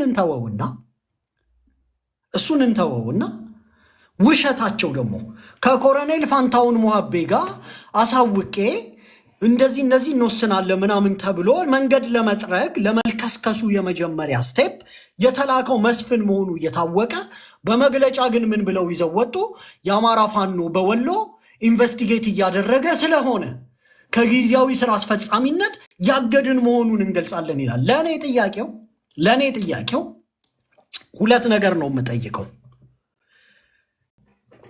ከውጮቹ ጋር ተደራደርኩ ስትል ተንኮልህን ጋይንት ወሰድከው፣ ዳውንት ወሰድከው፣ ወሎ ወሰድከው። ቴክኒካል ኮሚቴውን የሚመራው የስማዳው ጌታ ስርዓደ ነው። ኮሎኔል ፋንታሁን ሙሀቤ ወሎ ላይ በቂ ኃይል የለውም። ለምንድን ነው ዳውንት የወሰድከው? ለምንድን ነው ቤዝህ ጋይንት ያላደረግከው? የጌታ ስርዓደ ስማዳ ቦታ ላይ ለምን አላረከውም? ዋይ ዳውንት? ዋትስ ሶ ስፔሻል አባውት ዳውንት? እስኪ ንገሩኝ። ምንድን ነበር ዳውንት? የአማራ ፋኖ በወሎ 90% ኃይል ይቆጣጠራል። ፋንታሁን ሙሀቤ ወሎ ቤት አማራ ላይ ብዙ የሚቆጣጠረው አቅም እንደሌለው ይታወቃል። ለምን ዳውንት መውሰድ ተፈለገ? ይህንን የታሪክ ቆሻሻ ሴራ ከጋይንት ዳውንት ለምን መውሰድ ተፈለገ? መከታው ባለበት ቦታ ጠንካራ የፋኖ አደረጃጀት ካለው ለምን መከታው ያለበት ቦታ አልተደረገም? ወይም ደግሞ የድርድሩና የሴራው ባለቤት ጌታ ስርዓደ ስለሆነ ጌታ ስርዓደ በሚመራው ጠንካራ ቀጠና ውስጥ ለምን አልተደረገም ድርድሩ? ምክንያቱን እኔ አውቀዋለሁ። ከሞይን ደጃፍ ሞፈር ይቆረጣል። ኃጢአቱ ሲወጣ ኮሎኔል ፋንታሁን ሙሀቤ በአጠቃላይ የወሎ ምናምን የዳውንት ምናምን ብለ ፖለቲክሊ ኃጢአቱን እዛ ማሸከም ስለፈለክ ነው። በታሪክ የዳውንቱ ድርድር እየተባለ እንዲሁ የሚወጣ ስለምታቅ ነው። ማስተር ማይንዱ ብሬን ኦፍ የድርድሩ ብሬን ጌታ ስርዓደ ነው። ቦታው ግን የሚመረጠው ዳውንት ነው። እሱን ባላይ ያለፍኩ። እሱ ከተደረገ በኋላ ዛሬ ደግሞ እንደ ሴም ቶክን ተደራዳሪ ስትሾም ለምንድን ነው መስፍን ከፈለኝን ከወሎ ቤት አማራውን የሚመረጥከው? ዋይ ለምን? በድርጅት ውስጥ ትልቅ ሴይ ያለው ጌታ ስርዓደ እንደሆነ ይታወቃል። የሴራው አባት አባ ቶርቤ ጌታ ስርዓደ እንደሆነ ይታወቃል። የተደራዳሪው አባት ነው። የጠቅላይ ግዛት አባት ነው። ማጆሪቲ ምናምን የሚለውን የፋኖ ኃይል ያንቀሳቅሳል። ቤዛ አለኝ ይላል። ለምንድን ነው ቆሻሻውን ስራ ዳውንት ወሎ ላይ ድርድሩን በቤት አማራ ሰዎች በኩል እያደረግ ከአንዴም ሁለቴ ይሄንን ኃይል ልታስመታ የፈለግከው ነው ጥያቄው። ምክንያቱ ግልጽ ነው። ምክንያቱም ኮሎኔል ፋንታሁን ሙሀቤ በድርጅት ውስጥ ከደብዳቤ ፈራሚነትና የጌታ ስርዓደን ፍላጎት ከማስፈጸም ውጭ በድርጅት ውስጥ ምንም አይነት ሚና ስለሌላቸው፣ አፋድ ማለት ፋፍዴን ነው። አለቀ። አፋድ ማለት ፋፍዴን ስለሆነ አፋድ ማለት የፋፍዴን ሴራ ማስጠበቂያና ማስፈጸሚያ ድርጅት ስለሆነ ሙሉ ሴራህን ትወስድና መስፍን የሚባል ደንቆሮ ምንም የድርድርም የፖለቲካም ምንም ኖሃው የሌለው ኦኬ ዳውንት ላይ ምናምን እናርግ ስትል ዋይ ለምን ብለው አልጠየቁም? ዋይ ዳውንት ላይ ኒውክሊየር አለ እንዴ? አፋድ ዳውንት ላይ ኒውክሊየር አለው ወይ? ምንድን ነው? ዋት ወስ ሶ ስፔሻል? ዋይ ኖት ጠንካራ የሆነ አደረጃጀት መከታው ጋር? ዋይ ኖት የጌታ ስርዓደ ቡድን ጋር? ኮሎኔል ፋንታሁን ሙሀቤ 5-6 ጠባቂዎች ይዞ ምናምን የሚንቀሳቀስ ነው። እነ ድርሳን ጥለውት እንደወጡ ይታወቃል። ምንም የሚረባ ኃይል የለውም። ዋይ ዱ ቆሻሻውን ስራ ለምንድን ነው ወሎ ላይ ማድረግ የፈለግከው? ኦኬ ደርቲ ወርክ በታሪክ ሊሰነድ የሚችለውን ነገር በሙሉ መስፍን የሚባል ሰው ከኮሎኔል ፋንታሁን ሙሀቤ ጋር ሁለቱም የፖለቲካ እግርና ጭራ የማያውቁ ሰዎች ጋር ተሰጣቸዋለ። ማን ነው የሚያሽከረክረው? ነው ጌታ ስርዓደ ነው። ጃል አባ ቶርቤ ጌታ ስርዓደ ነው ይህንን ሁኔታ የሚያሽከረክረው። በኋላ ላይ ምን አደረጉት? እነዚሁን የጌታ አስራደ መስፍንን እንምታውና ድርጅቱን እናድን ብለው ወሰኑ። ካዱት በአደባባይ። በአንድ የትጥቅ ትግል ውስጥ ቆሻሻውና ጸያፊው ነገር ክህደት ነው፣ መካድ ነው። መስፍንን በአደባባይ ነው የካዱት። በሁለት መልኩ ሊክዱት ይችላሉ። በስምምነት ሊክዱት ይችላሉ። ሆቴል ሊያስቀምጡት ይችላሉ። ጥቅማ ጥቅምህ ይጠበቃል ሊሉለት ይችላሉ። ወይም ደግሞ የበላይ ምክር ቤቱ ስብሰባ አድርጎ በቃ መስፍኔ ትጫርና እንቅፋት መቷት አረፈች ምናምን ይባላል። አፋድ ግን እንዲተደራደረ ተብሎ በዚህ በተለይ በተልካሻ ድርድር እንዳይዋረድ ምናምን ሰው መስፍንን ምን እናርገው? ለጊዜው ገለል አድርገን እናቆየው። የሆነ ሰርከምስታንስ ፈልገን እናስወግደዋለን ለአማራ ሕዝብ እውነቱን እንዳይናገርብን፣ ወይም ደግሞ ውጭ እናስወጣው ጠቀም ያለ ገንዘብ ተሰጥቶት ውጭ ሀገር ይውጣና ደብዛውን አጥፍቶ ይኑር ምናምን። ሰው ይሄ ነው እየተደረገ ያለው። ክደውታል። የአማራ ፋኖ የቤተ አማራ ጠቅላይ ግዛት እዝ ጠቅላይ ግዛታችሁ ይጥፋና ማለት ነው ጠቅላይ ግዛት ይላሉ። ሁሉም እየመጣ አማራውን ለማባላት ማለት ነው። መጣበታለሁ እሱን በጊዜያዊነት ከስራ ያገድ ነው ሆኗል ይላል። ሶ በታሪክ ስኬፕ ጎት የሚሆኑ ሰዎች አሉ። ለድርጅት ሬሌቫንት ያልሆኑ ቢመጡም ቢጠፉ ምንም አይነት ሚና የሌላቸው የፖለቲካ መጠቀሚያ የሆኑ ድርጅቱ ግምገማ ይሰራል። አንደኛ የድርጅቱን ሬፑቴሽን ፐብሊክ ኢሜጁን ፕሪዘርቭ ማድረግ ይፈልጋል። ሶ የድርጅቱን ሬፑቴሽን ፕሪዘርቭ ለማድረግ ፐብሊክ ኢሜጁን ፕሮቴክት ለማድረግ ሪስፖንሲቢሊቲን አቮይድ ለማድረግ ከተጠያቂነት ለመሸሽ ባክላሾችን የአማራ ህዝባውን ባክላሽ ያደርጋል አይደል? ፐብሊክ ባክላሽ ይኖረዋል እና ያ ፐብሊክ ባስላሽ ኢቭን በፋኖዎች ውስጥ ራሱ ኢንተርናል ኮንፍሊክት ሊፈጥር ይችላል። ምክንያቱም መደራደር የማይፈልጉ ፋኖዎች ሊኖሩ ይችላሉ። ጠመንጃ የተሸከመ ኃይል ነው። ናሬቲቭንም ኮንትሮል ለማድረግ ኦኬ፣ ዳሜጅ ኮንትሮል ለመስራት አፋድ አልተደራደርም የሚለውን ፋኖ ኢዝ ወርኪንግ ዊዝ ገቨርንመንት አፋድ ብልጽግና ነው። ኦኬ አፋድ ወብልጽግና ስልህ ለፕሮፓጋንዳ ከመሰለህ ተሳስተሃል። መገለጫው በሙሉ አፋድ ወብልጽግና ስለሆነ ነው የምነግርህ። አፋድ ወብልጽግና ከገቨርንመንት ጋር ይሰራል የሚለውን ዳሜጅ ኮንትሮል ለማድረግ እንዴት ሼፕ አደረጉት? ሂዝ ጀስት ዋን ፐርሰን ኤንድ ሂ ሜድ ሚስቴክ። ያንድ ሰው ስህተት ነው። መስፍን የሚባል ሰው ኮሎኔል ፋንታውን ሟቤን አናግር ያለው እያለ የተቋም አሰራር እንደሆነ ሪፖርት እንደሚያቀርብ እየተናገረ ኦን ቢሃፍ ኦፍ አፋድ እንደሚደራደር እየተናገረ ዴስፕሬት ሆኖ ልክ ማነው አንድ ጥናት ነበር አደለ? ውሾች እና አፕታይታቸውን ሲያጠኑ ለውሻው ቃጭል እያሰማው ምግብ ይሰጠው ጀመረ። ረሳሁትኝ። ኤክስፐሪመንቱን የምታውቁት ሰዎች ከስር ጻፉልኝ። እና በኋላ ላይ በተደጋጋሚ ክል ያደረግና ያን ደውል ሲሰማ ውሻው ምግብ እንደሚቀርብለት ያውቃል። ስለዚህ ሄዶ ይበላል። ለመደው። የሆነ ወቅት ላይ ክል ሲያደርግለት ውሻው ለሀጩ መንጠባጠብ ጀመረ። ምግብ እኮ የለም። ሰውየው ለኤክስፐሪመንት ነው ይህንን ያደረገው። መጀመሪያ በደውል እየጠራ መመገብን ካለማመደው በኋላ ኦኬ ሳሊቬት ማድረግ ጀመረ። በቃ ለሀጩ ምናምን ይዝረከረካል። ክል ሲል ሲሄድ ምግብ የለም። ውሻውን ምን አደረገው? ፕሮግራም አደረገው፣ አይምሮውን ማለት ነው። የደውል ቃጭል ድምፅን ከምግብ አፕታይት ጋር ባዮሎጂካሊ ሪስፖንሲቭ እንዲሆን ውሻው። ኦኬ አዳፕቴሽን ቲዮሪ ግን ሰውየው ማን ነበር? ቴስቱን የሰራው አሁንም በአማራ ፋኖ ወብልጽግና ውስጥ የሆነው ምንድን ነው? ለመደራደር ለሀጩ የተዝረከረከ ቡድን አለ። ትግል የሰለቸው ኦኬ ፖቭሎቭ ቲዮሪ። እሺ ቴንኪዩ አመሰግናለሁ። እንዲያዩት ነው ፖቭሎቭ ክላሲካል ቲዮሪ ኦፍ ለርኒንግ። እሺ ቴንኪዩ በጣም አመሰግናለሁ። ፖቭሎቭ ኤክስፐሪመንት ሰዎች ሞር እየሄዱ ኢንትረስቲንግ ስለሆነ እንዲያዩት ነው ፖቭሎቭ ኤክስፐሪመንት። ኦኬ የደውሉን ክል ጩኸት አውቶማቲካሊ የውሻውን አፕታይት ይቀሰቅሰውና ለሀጩ ይዝረከረካል ማለት ነው። ስለዚህ አብይ አህመድም የአማራ ክልሉን ደውል ላከና የአፋድን ለሀጭ አዝረከረከው። መጀመሪያ የውጭ ሀገር ኤክስፐርቶች ምናምን ተብሎ ለድርድር ዳውንት ላይ ተሰበሰቡ። ስለዚህ አብይ አህመድ ለሃጫቸው በምን እንደሚዝረከረክ አጠናና ኮራ ብሎ ቤተ መንግስት ተቀመጠ። ኮራ ብሎ ብልጽግናን እየመራ እነ እስክንድርን ማናገር አልፈልግም ከፈለጋችሁ አረጋን አግኙት ብሎ። ምክንያቱም ምን ይከበራል በአፋድ ውስጥ አፋድ የሚለውን አሁንም መጠቀም አልፈልግም። የተሰረቀ ስም ሰው ከፊቱ አማራ ስላለ አይደል? አፋድ ስሙን ሰርቆ ፋፍዴን የሚባለው የጃሎች የአባ ቶርቤ ቡድን የነፍሰ ገዳይ ቡድን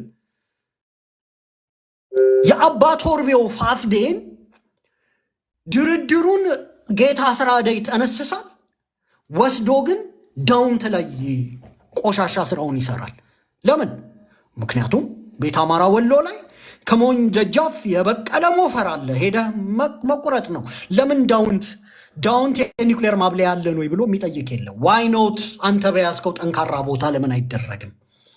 ኮሎኔል ፋንታውን ሞሀቤ ኢጎውን እየመገቡ ኮሎኔል ፋንታውን ሞሀቤ የጦሩ ምናምን እያሉ ፓወር እንዳለው ፊል እንዲያደርግ ኢሉዥን ይሰጡትና ዳውንት ሂድ ሲባል የሴራ ፖለቲካ አይችልም። የሴራ ፖለቲካ አባት ጌታ አስራደ ነው። ከፍ ያለውን አስገድሎ ሐዘን አብሮ የተቀመጠው ኮሎኔል ሞሀቤ አይደለም፣ ጌታ አስራደ ነው። አባ ቶርቤ ነው ጌታ አስራደ። እስክንድር ነጋ አባ ቶርቤ ነው። እነዚህ የአባ ቶርቤዎች ጥምረት የአማራን ፖለቲካ ክብር ያለው ተደራዳሪ እንኳን እንዳይመስል እያዋረዱትና እያንጓጠጡት ነው። ፋክቱ ይሄ ነው። ስለዚህ የሆነው ምንድን ነው? መስፍን የአንድ የአማራ ክልል የአረጋ የበታች ምናምን ደውል ተላከለት። ልክ እንደ ፓቭሎቭ ቲዮሪ የለሃጫቸውን መዝረክረኪያ ምናምን አውቀውታል። ፖፖም አይደቅኑላቸውም። ስለዚህ ድርድር የሚል ቃል ሲያሰማው የመስፍን ለሃጭ ተዝረከረከ። አፋድ እንደ አፋድ ለሃጩን መቆጣጠር አልቻለም። አይ እንዲህ ነው መስፈርቶቼ እንዲህ ነው ምናምን ከፔብሎ ነው መታየት ምናምን አይደለም። ምንድን ነው መጨረሻ ላይ ግን ያደረጉት? መስፍንን ስኬፕጎት አደረጉት። መጀመሪያውንም ሬሌቫንት ስላልሆነ መጀመሪያውንም ኢሬሌቫንት የሴራ ፖለቲካ መጠቀሚያ ስለሆነ ኮሎኔል ፋንታውን ሞሀቤ የሴራ ፖለቲካ መጠቀሚያ ናቸው። መስፍን የምትለው ሰው የሴራ ፖለቲካ መጠቀሚያ ነው። የፖለቲካውን እግርና ጭራ ከየት ወዴት እንደሚያዝም የሚያውቁት ነገር የለም። ጌታ አስራደ ጋይም ተጠንስሶት ድርድሩን ዳውንት ሲያደርግ ለምን የኮሚቴው መሪ እኮ ጌታ አስራደ ነው፣ ለምን በራሱ ጠንካራ አደረጃጀት አይደረግም ብሎ አይልም። ነገ ጊዜ ወጥቶ ሲጋለጥ የዳውንቱ ድርድር ኮሎኔል ፋንታውን ሞሀቤ እጅ ላይ ይወድቃል። አያገባኝም፣ የራሱ ጉዳይ ነው። በታሪክ የነበረውን ስም አበላሽቶ ይቀራል። መስፍን የሚባል ሰው ከቤት አማራ ካልጠፋ ሰው ለመምራት ሲሆን የስልጣን ግብግቡ ብዙ ነው። ለመምራት ሲሆን መሪህ ጌታ አስራደ ነው ይልሃል። ለድርድር ሲሆን ለመጀመሪያው ፌዝ ድርድር ሲሆን ለውርደት መከናነብ ሲሆን የቤት አማራው መስፍን ነው። ይህንን ሴራ የሚሰሩት እስክንድርና ጌታ አስራደ ናቸው። ምክንያቱም ቤት አማራ ወሎ ጠባቂ የለውም። ምሁሩን ምናምን ገለል አድርጎ ለብቻው ኮሎኔል ፋንታውን ሞሀቤን ይዞ ነው የገባው። ዊኦል ነው ኮሎኔል ፋንታውን ሞሀቤ የጦር ሰው ነው እንጂ ምሁር እንዳልሆነ ሁላችንም እናውቃለን። የሴራ ፖለቲካም ብዙ አይችልም። የነ ጌታ አስራደ የሴራ ፖለቲካ ማስጠበቂያ የሆነው ያ የቤት አማራ ጠቅላይ ግዛት እዝ በድርድሩ ውስጥ ከአንዴም ሁለቴ ሲያዋርዱት ለምን እኔ ብሎ የማይጠይቅ ዱንዙዛን ስብስብ ስለሆነ ማለት ነው። ዋይ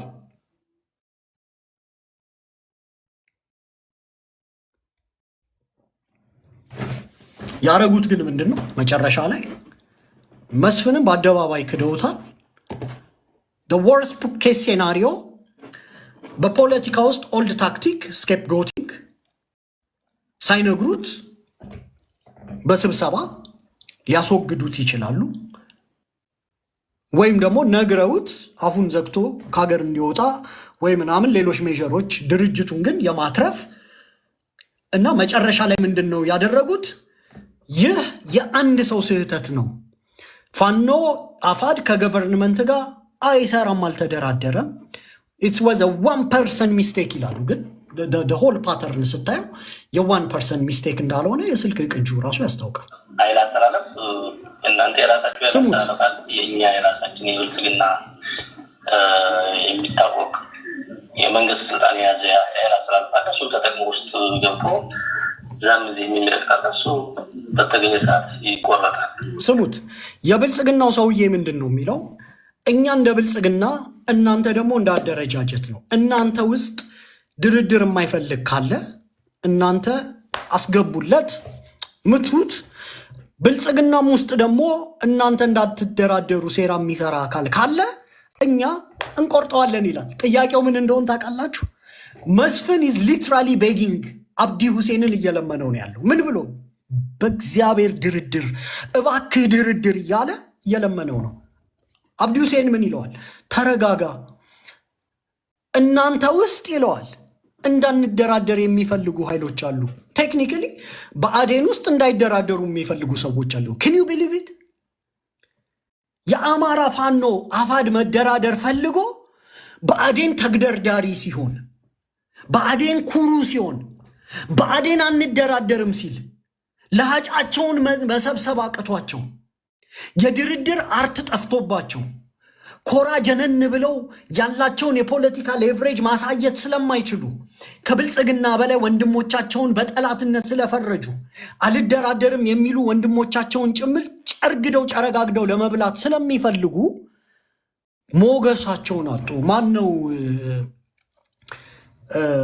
ሞገሱን ፈጣሪ በገፈፈው ጊዜ ሳርጋጤ ይባላል አይደል? ማን ነው ስሙን ታውቁታላችሁ? መጽሐፍ ቅዱስ ላይ አንዳንዴ ፈጣሪ ሞገስህን ሲገፍህ እንዲህ ነው የሚያደርግህ፣ እንዲህ ነው የሚያደርግህ። ለምን እንዲህ ነው የሚያደርግህ? ተኛት የተከለከለው ፍሬ ነው። አንለስ ቤስት ፖሲብል ሴናሪዎችህን በሙሉ ጨረሰህ ካልሆነ በስተቀር ኦኬ። አዳምን እኮ ኤደን ገነትን ጠብቃት ብሎት ነው ሄደው አይደለ? ሊጠብቃት ስላልቻለ ተዋረደባት። የአማራ ትግልን አፋድ ሊጠብቀው የሚገባ እንጂ ሊጠብቀው ስላልቻለ እርቃኑን ቆሞ ዛሬ አፋድ የሚባል ቅርሻታም ቡድን ማንም መስማት አይፈልግም። ገዳይ አስገዳይ ነፍሰ ገዳይ የድርድር አርት የማያውቅ ፕሮፓጋንዳ የማያውቅ አንድ ቀን ልባችንን የሚያሞቅ ፕሮፓጋንዳ እንኳን ሰርተውልን የማያውቁ ብልጽግና ከነመኖራቸው ራሱ የማያውቃቸው አብይ አህመድ ሊደራደሩ ይፈልጋሉ ሲባል እነሱ እኮ ጠንካራውን ቡድን አልያዙም፣ አንድ ሆነው እንዲመጡ ነገሯቸው ነው ያላቸው። ወራዶች ስለሆኑ ዛሬ መስፍን ከፈለኝ የሚባል የአፋድ ስራ አስፈጻሚ አብዱ ሁሴን ከሚባል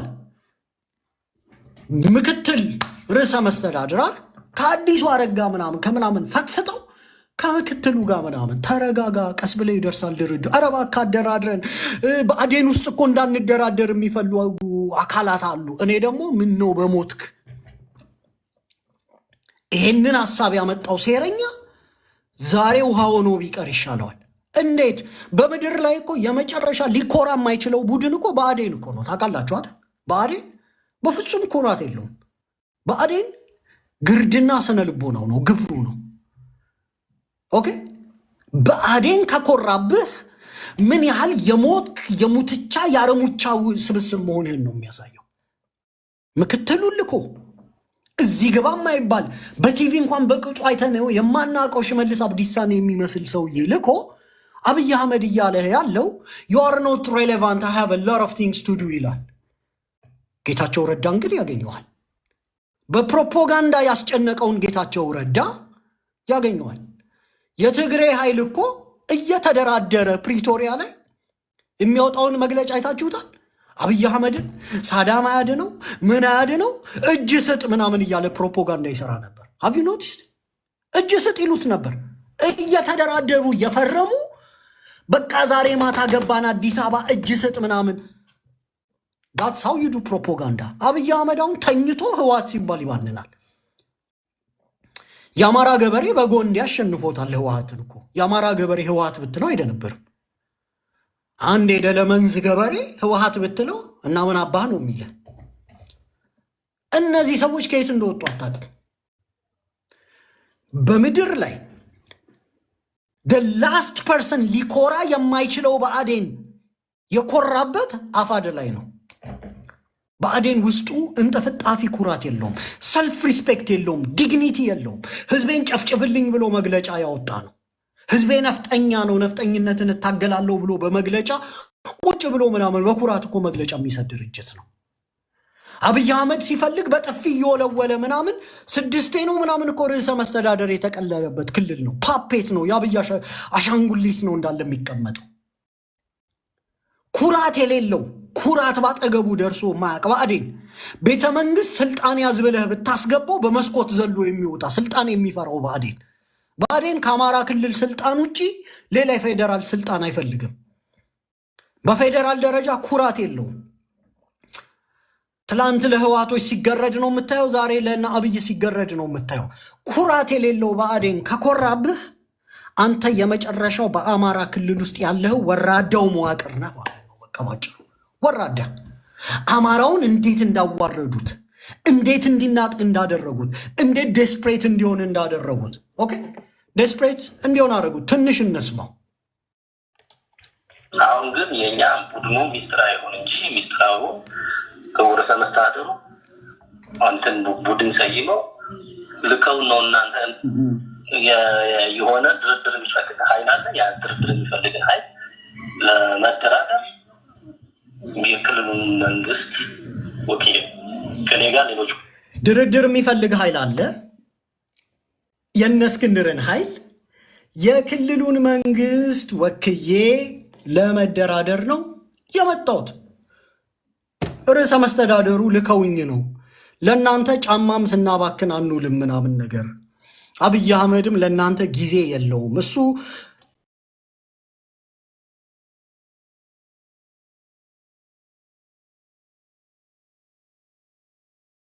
ለእናንተ ርዕሰ መስተዳድሩ የሆነ የበት ሚኒስቴርና የኩበት ሚኒስቴር ምናምን ይልኩላችኋል። ከዛ ከበትና ከኩበት ሚኒስቴር ጋር ምናምን ትወያያላችሁ። አሁን የአማራ ክልል ባለስልጣናትን ስታስቡ ማን ነው ጭንቅላታችሁ ውስጥ የሚመጣው? እና አለምነው መኮንን አይደል? ሊትራሊ እኔ አሁን አለምነው መኮንን የበት ሚኒስቴር ምናምን ነው የሚመስለው። የኩበት ሚኒስቴር፣ የበት ሚኒስቴሮች ምናምን በቃ አገኘው ተሻገር ምናምን የምትለው ሰውዬ መለስ ዜናዊ ጭንቅላቱን ተጠቦ ምናምን ምናምን እያለ በቃ ለግርድና የተሰራው ማለት ነው። እነሱ እንኳን ከኮሩባችሁ እናንተ በዓለም ላይ ልታሸንፉ ማትችሉት የመጨረሻው አርሙቻው መዋቅር ማለት ነው እናንተ። ይሄ በስምም በመልክም የማናውቀው ሰውዬ በምን አይነት ፕራይድ እንደሚያዋራ ተደራዳሪ ቡድን የሚፈልግ ስላለ ይለዋል። ሰልፍ ኤክስፕላናቶሪ ነው። ጠቅላይ ሚኒስቴሩ ራሱ ምን ብሎናል? አማራ ክልል አለን። ጠቅላይ ሚኒስቴሩ ራሱ ማውጣት ይችላሉ ቪዲዮን። የሚደራደር ቡድን አለ፣ ድርድር የጠየቀን ቡድን፣ ዴስፕሬት የሆነ እንደ ፖቭሎቭ ቲዮሪ ለአጩን መቆጣጠር ያቃተው ደውል በሰማበት ሁሉ ለአጩ የሚንጠባጠብ አንድ ቡድን አለ። ኤርትራ ጋር ሄዶ ከእናንተ ካረዳችሁን አበቃልን፣ ተበተንን፣ አለቀ ምናምን ብሎ አዚፍኛ ብቻ ኤርትራውያንን እንደምንፈልግ አርት ኦፍ ንግግር ድርድር የማያውቅ ከንቱ ቡድን አለ። እኛም ትንሽ ኪል ካረግንለት እንደዚሁ ለአጩ የሚንጠባጠብ በምክትል ርዕሰ መስተዳድር ምናምን የሆኑ ሚኒስቴሮች እና አለምነው መኮንንን ፕሮፋይል ፊት የሚያደርጉ ሰዎች እንልክላችኋለን። ሊትራሊ የእጅ ስጡ፣ የግሬሽየስ ኤግዚት በቃ የመኖር የሰርቫይቫል ድርድር ነው እያደረጉ ያሉት እነ እስክንድር። ጌታ አስራደ አንድ ኢንተርቪው ላይ የሚለውን ሰምታችሁታል። ደክሞታል ሰውየው። ፕሮባብሊ ትዳር አለው፣ ፕሮባብሊ ልጅ አለው፣ ፕሮባብሊ ሂ ዋንትስ ቱ ሊቭ ምናምን ነው። ቆርጦ የወጣ ሰው አይደለም። በመደናገር በአማራ ትግሉ ስልጣን ባጭር ጊዜ የሚገኝ መስሎት ወጣ። ሲያየው ትግሉ የእውነት ነው። የእውነት ከሆነ ምናምን ብሎ ወደኋላ የሚፈረጥጥ ብዙ ሰው ነው የምታየው። ለስልጣን የገባለ ዘሎ። ኦኬ ድርድር እንደዚህ ነውረኛ በሆነ መንገድ አይደረግም። እኔ ለእናንተ እጅግ በጣም ነው የተሸማቀቅኩት። ትንሽ እንስማው ድርድሩ። ሰዎች ይህን የሚጠብቁ ይህን ድርድር የሚያስኬዱ ማለት እና የምንመራበት እንትን ይሄ ነው። እንትኑ ግንኙነታችን ግለሰባዊ አይደለም ኦፍ ኮርስ የአማራ ህዝባዊ ድርጅት የሚባለውን እንደምናገኝ እናውቃለን። ግን በዚህ ውስጥ ከጎንደር ከሌ ከወሎ ከሌ ከሸዋው ከሌ ከጎጃም ከሌ ይሄን እዝጋ ነው እና አጠቃላይ እነዚህ ጋር ተሰባስባችሁ ንግግር እንድናደርግ ነው። መስፍንም ጋር ኮሚኒኬት ሳደርግ እነዚህ አሁን እነዚህን ሀሳብ ይዘው ወደ መደበኛ ድርድር ለመምጣት የሚያስፈልጉትን ነገሮች ያመቻቻል በሚል ነው። ምናልባት ሶስተኛ ቀናችን እንግዲህ አሁን አንተ ስጠብቅ ምናልባት ከሐሙስ ዕለት ጀምሮ ለዚህ ስራ ሌላ ነገር አቁመን እየጠበቀ ነው። እንግዲህ ትንሽ ላሳልፍ እናንተ ስልክ ሚስጥራዊ የሆነ ህጋዊ ንግግር ነው እናንተ እያደረጉ ያለ። በድርጅቱ የሰጠኝ ኃላፊነት አለ። በዛ ሌብል ነው ማናገር እንደ ድርጅት ስማው። መስፍን አሁን ምን አለ? በድርጅቱ የተሰለጠኝ ኃላፊነት አለ፣ በዛ ልክ ነው ማናገር። ሰማችሁ? መስፍን ኦልሬዲ ኑዛዜውን አስቀምጦ ሄዷል።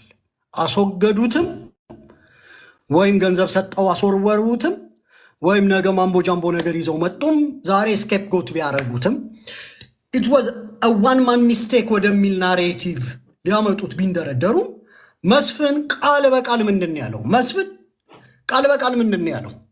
ድርጅቱ በሰጠኝ ኃላፊነት ተሰጥቶኝ ነው የመጣሁት እያላቸው ነው። ኦኬ 7 ደቂቃ ከ46 ሰውዬ እነሱ ወክሎ ለድርድር የሚያስፈልግ ጉዳይ ይዞ ይመጣል የሚል ሚስጥራዊ የሆነ ህጋዊ ንግግር ነው እናንተ እያደረጉ ያለ።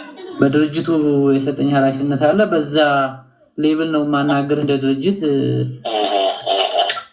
በቃ የብልጽግናው ሰውዬ ኮራ ብሎ ነው እንደ ድርጅት መሆኑን ሂወንቱ ሜክ ሹር መቅዳት እንደሚፈልግ ምናምን። ይሄኛውም ደግሞ ድርጅቱ የሰጠኝ ኃላፊነት አለ። ዋይ ለምንድን ነው የምትክዱት ይህን ሰውዬ? አፋድ በአንድም በብዙ ሁኔታዎች የአማራን ህዝብ የካደ ድርጅት ነው። ይህ ሰውዬ ህጋዊ ድርድር እንዲያደርግ ከላኩት በኋላ አጨብጭበው ለህጋዊ ድርድር ከላኩት በኋላ መጨረሻ ላይ አይናቸውን በጨው አጥበው ለምን ይክዱታል? ዛሬ መስፍን የት ነው ያለው? አስወገዱት? ምን ሊያደርጉት አስበዋል? ምክንያቱም የድርጅቱ ስኬፕጎት ነው ያደረጉት አይደል? በፖለቲካ ውስጥ ይሄ የቆየ ኦልድ ታክቲክ ድርጅትን ለማዳን ግለሰቦችን እስከ ማስወገድ ድረስ የሚካሄድበት ፖለቲካ አፋድ ልምዳቸውን ይሄ የሴራ ልምዳቸውን ተጠቅመው በእድሜ የዛለ የበሰበሰ የሴራ ልምዳቸውን ተጠቅመው መስፍንን አስማምተውታል። በአንድ በኩል ገንዘብ ሰጥተው ጠቀም ያለ ገንዘብ። ከዚህ በኋላ መስፍን ጄኒውንሊ ወደ ሚዲያ ወጥቶ መግለጫ ሊሰጥ አይችልም። ወይ የእውነት አርገው የጦር እርምጃ ሊወስዱበት ይችላሉ፣ ወይ ደግሞ እንዲሰወር ያደርጉታል።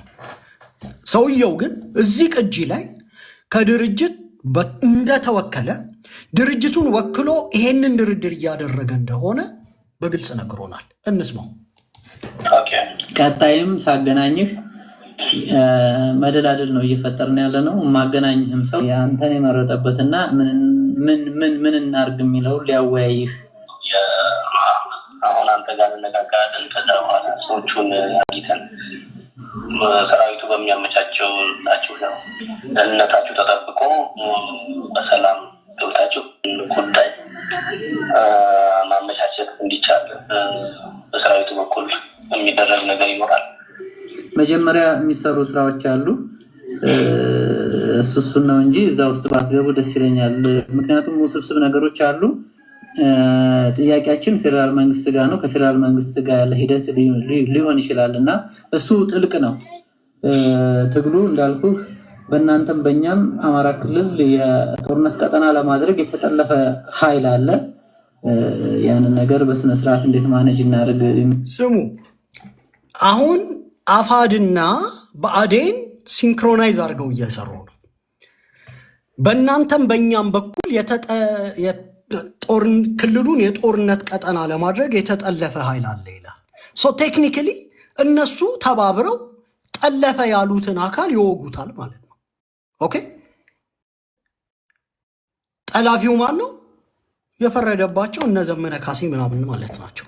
አረ የአማራ ፋኖ በጎጃም፣ በወሎ፣ በጎንደር አሁን ሰሞኑን የነበረው ግድያ ምናምን በአጠቃላይ ሸዋ ላይ አሁን ሰሞኑን የነበረው ጭፍጨፋ ጣርማበር አካባቢ የዳረገችባቸው ጦርነቶች ምናምን አይነት ነገር ሸዋ ላይ ደጋግመው ነው የላኩት። ያው የቀመሱ ተመልሰው ሊሆን ይችላል እንጂ ደጋግመው ነው የላኩት። ምንድን ነው ክልሉን የጠለፈ ኃይል አለ፣ ተባብረን እንውጋው ነው መስፍን እያለ ያለው። በነገራችን ላይ ወሳኝ ነጥብ ነው። አንተ በምታስበው ደረጃ ክልላችሁ ሰርጎ ገብነት ብቻም አይመስለኝም፣ መንግስታዊ መዋቅርን የተጠቀመ ክልሉን ጦርነት ቀጠና ውስጥ ማድረግ የሚፈልግ ቡድንም እንዳለ የምንረዳዋለን። እኛም ውስጥ አለ፣ ወሎ ውስጥ አለ፣ ጎጃም አለ፣ ሸዋ አለ፣ እንደዚሁም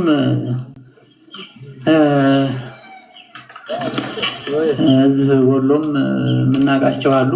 ዞሮ ዞሮ ግን ይሄን ክልል የምታስቡለት ከሆነ አሁን ድርድር ምናምን ስልጣን ምናምን ሳይሆን አሁን የገጠመንን ፈተና የተሻለ አስተሳሰብ ያላችሁ መንግስት መዋቅር ውስጥ ክልሉ ውስጥ ያላችሁ በፌደራል መንግስት በክልሉም ውስጥ ያላችሁ አብረን እንስራና ወደዛ እንሂድ የሚለውን ለመነጋገር መሆኑን ታሳቢ እንድታደርገው ነው። እንግዲህ ቴክኒካሊ የጠየቀው ምንድነው? በቃ ከእናንተ ውስጥ ሰው ምረጡና አብረን እንስራ ነው ያለው አይደል? እኔ ቃል በቃል እንግዲህ አብረን እንስራ ከማን ጋር? ከብአዴን ጋር እስክንድር ነጋ አብረን እንስራ ነው ያለው ቃል በቃል። ሰው ምረጡና ደና የምትሉትን ከፌደራልም ከክልሉ ምረጡና አብረን እንስራ። ምንድን ነው አብረው የሚሰሩት? አብረን እንግደል፣ አብረን እንጨፍጭፍ፣ እኛም ተነኩሳለን፣ ሌላውን ፋኖ መልስ ሊሰጠን ሲመጣ መከላከያ መተህ በድሮውን ጨፍጭፍልኝ፣ አብረን እንስራ ነው እያለ ያለው። ኦኬ ሰማችሁታ? አብረን ተነጋግረን መነጋገር ስራ ስለሆነ ወደዛ አሁን ወደ ያልከው ነገር ውስጥ ለመግባት መጀመሪያ የሚሰሩ ስራዎች አሉ ነው። አሁን የጠቀስካቸው እኛም ውስጥ ልክ ነህ፣ ህዝባዊ ድርጅቱ ያቀፋቸው አሉ። ከህዝባዊ ድርጅቱ ውጭ ሆነው ደግሞ ሌላ ቡድኖች አሉ። ስለዚህ ስንነጋገር ያንን የመለየት ስራው አለ። ያንን እያስተጋባብኝ ነው። ይቅርታ እየቀዳህ ነው። የደህንነትና አጠቃላይ ያለውን ኃላፊነትን ጭምር ከሆነ ስጋትና ኃላፊነትንም ለመወጣት ከሆነ ለእኔ ምንም የሚጨንቀኝ ነገር አታሳውቀው። ግን አንተን ፕሮቴክት ለሚያደርግ የፌደራል አካል አሳውቀው። ያው ይገባል ለማን እንደሆነ። ግን ለደህንነትና ሞር ሴኩርድ አድርገው በጣም ለአንተ ደህንነት ሲባል የምታሳውቀውን አካል ብቻ ለደህንነት ለእናንተ ደህንነት መዋቅር ባታሳውቀው። ግን አንተን ፕሮቴክት ለሚያደርግ የፌደራል አካል አሳውቀው። ያው ይገባል። በነገራችን ላይ መስፍን ብአዴን እንድንደራደር አይፈልግም ብሎ ይሰጋልና እባክህ ለብአዴኖች አትንገርብን፣ ለፌደራል አካል ሄደህ ከቻልክ ለነሽ መልስ አብዲሳ ምናምን ሂድና ደህንነቱ ሁሉ ያሳስበዋል። የብአዴኑ ሰውዬ ደህንነት ያሳስበዋል። በነገራችን ላይ ደህንነትህን ተጠንቅቀህ ሂድና ንገርልን ይላል። በድርድርና ውይይት ታሪክ ውስጥ እንደዚህ እብድ የሆነ መናኛ የሆነ የተናቀ የተተፋበት የአማራ ፋኖ አሁን አፋድ ያደረገው አይነት ወራዳ ድርድር በምድር ላይ ታይቶ አይታወቅም። በምድር ላይ ማለት ነው። ኦኬ ወራዳ የሚቀፍ አማራ እንደ አማራ ቁጭ ብሎ በሰማው ቁጥር ሽሪንክ እያደረገ እያነሰ የሚሄድበት ብአዴኖችን ደብቃቸው። ምክንያቱም እናንተም የደህንነት መዋቅር ውስጥ ሌላ ፍላጎት ያላቸው ፋኖን ወይ ይረዳሉ ምናምን የሚባሉትን ይሆናል። ለፌደራል አካል ተጠንቅቀ ደህንነቱ ምናምን ሁሉ አሳስቦት ለመንግስት አካል ደህንነት የሚጨነቅ የአፋድ ታጋይ ማለት ነው። what do you call this? ለመንግስት አካል የሚጨነቅ በምድር ላይ አማራ እንዲህ አይነት ወራዳ የሆነ ድርድር ያደርጋል ይደረግበታል በስሙ ብላችሁ ታስባላችሁ? በምድር ላይ በአጠቃላይ ትንሽ እንስማው እንደሆነ ዞሮ በዛ ደረጃ ከፍ ባለ ሌብል ያዘውና እንቀጥልበታለን። ጥሩ ዘመቻ ታገናኘኛለህ እንደሰራልኝ የሱ ስልክ እንደሰራ ግንኙነት እንፈጥራለን። ከአሁኗ ሰዓት ጀምሮ እሱን አንድ ላይ ስላልሆነ ማለት ነው። ኦኬ እና ችግር እንግዲህ እኛ አሁን ከማክሰኞ ማነው ከሐሙስ ጀምሮ ሌላ ነገር ይህን ስለሆነ ይዘን የተቀመጥነው እናንተ እየጠበቅ ዘለዛ ዝሮ ለጥሩ ነገር መሆኑን ብቻ ተረዳ።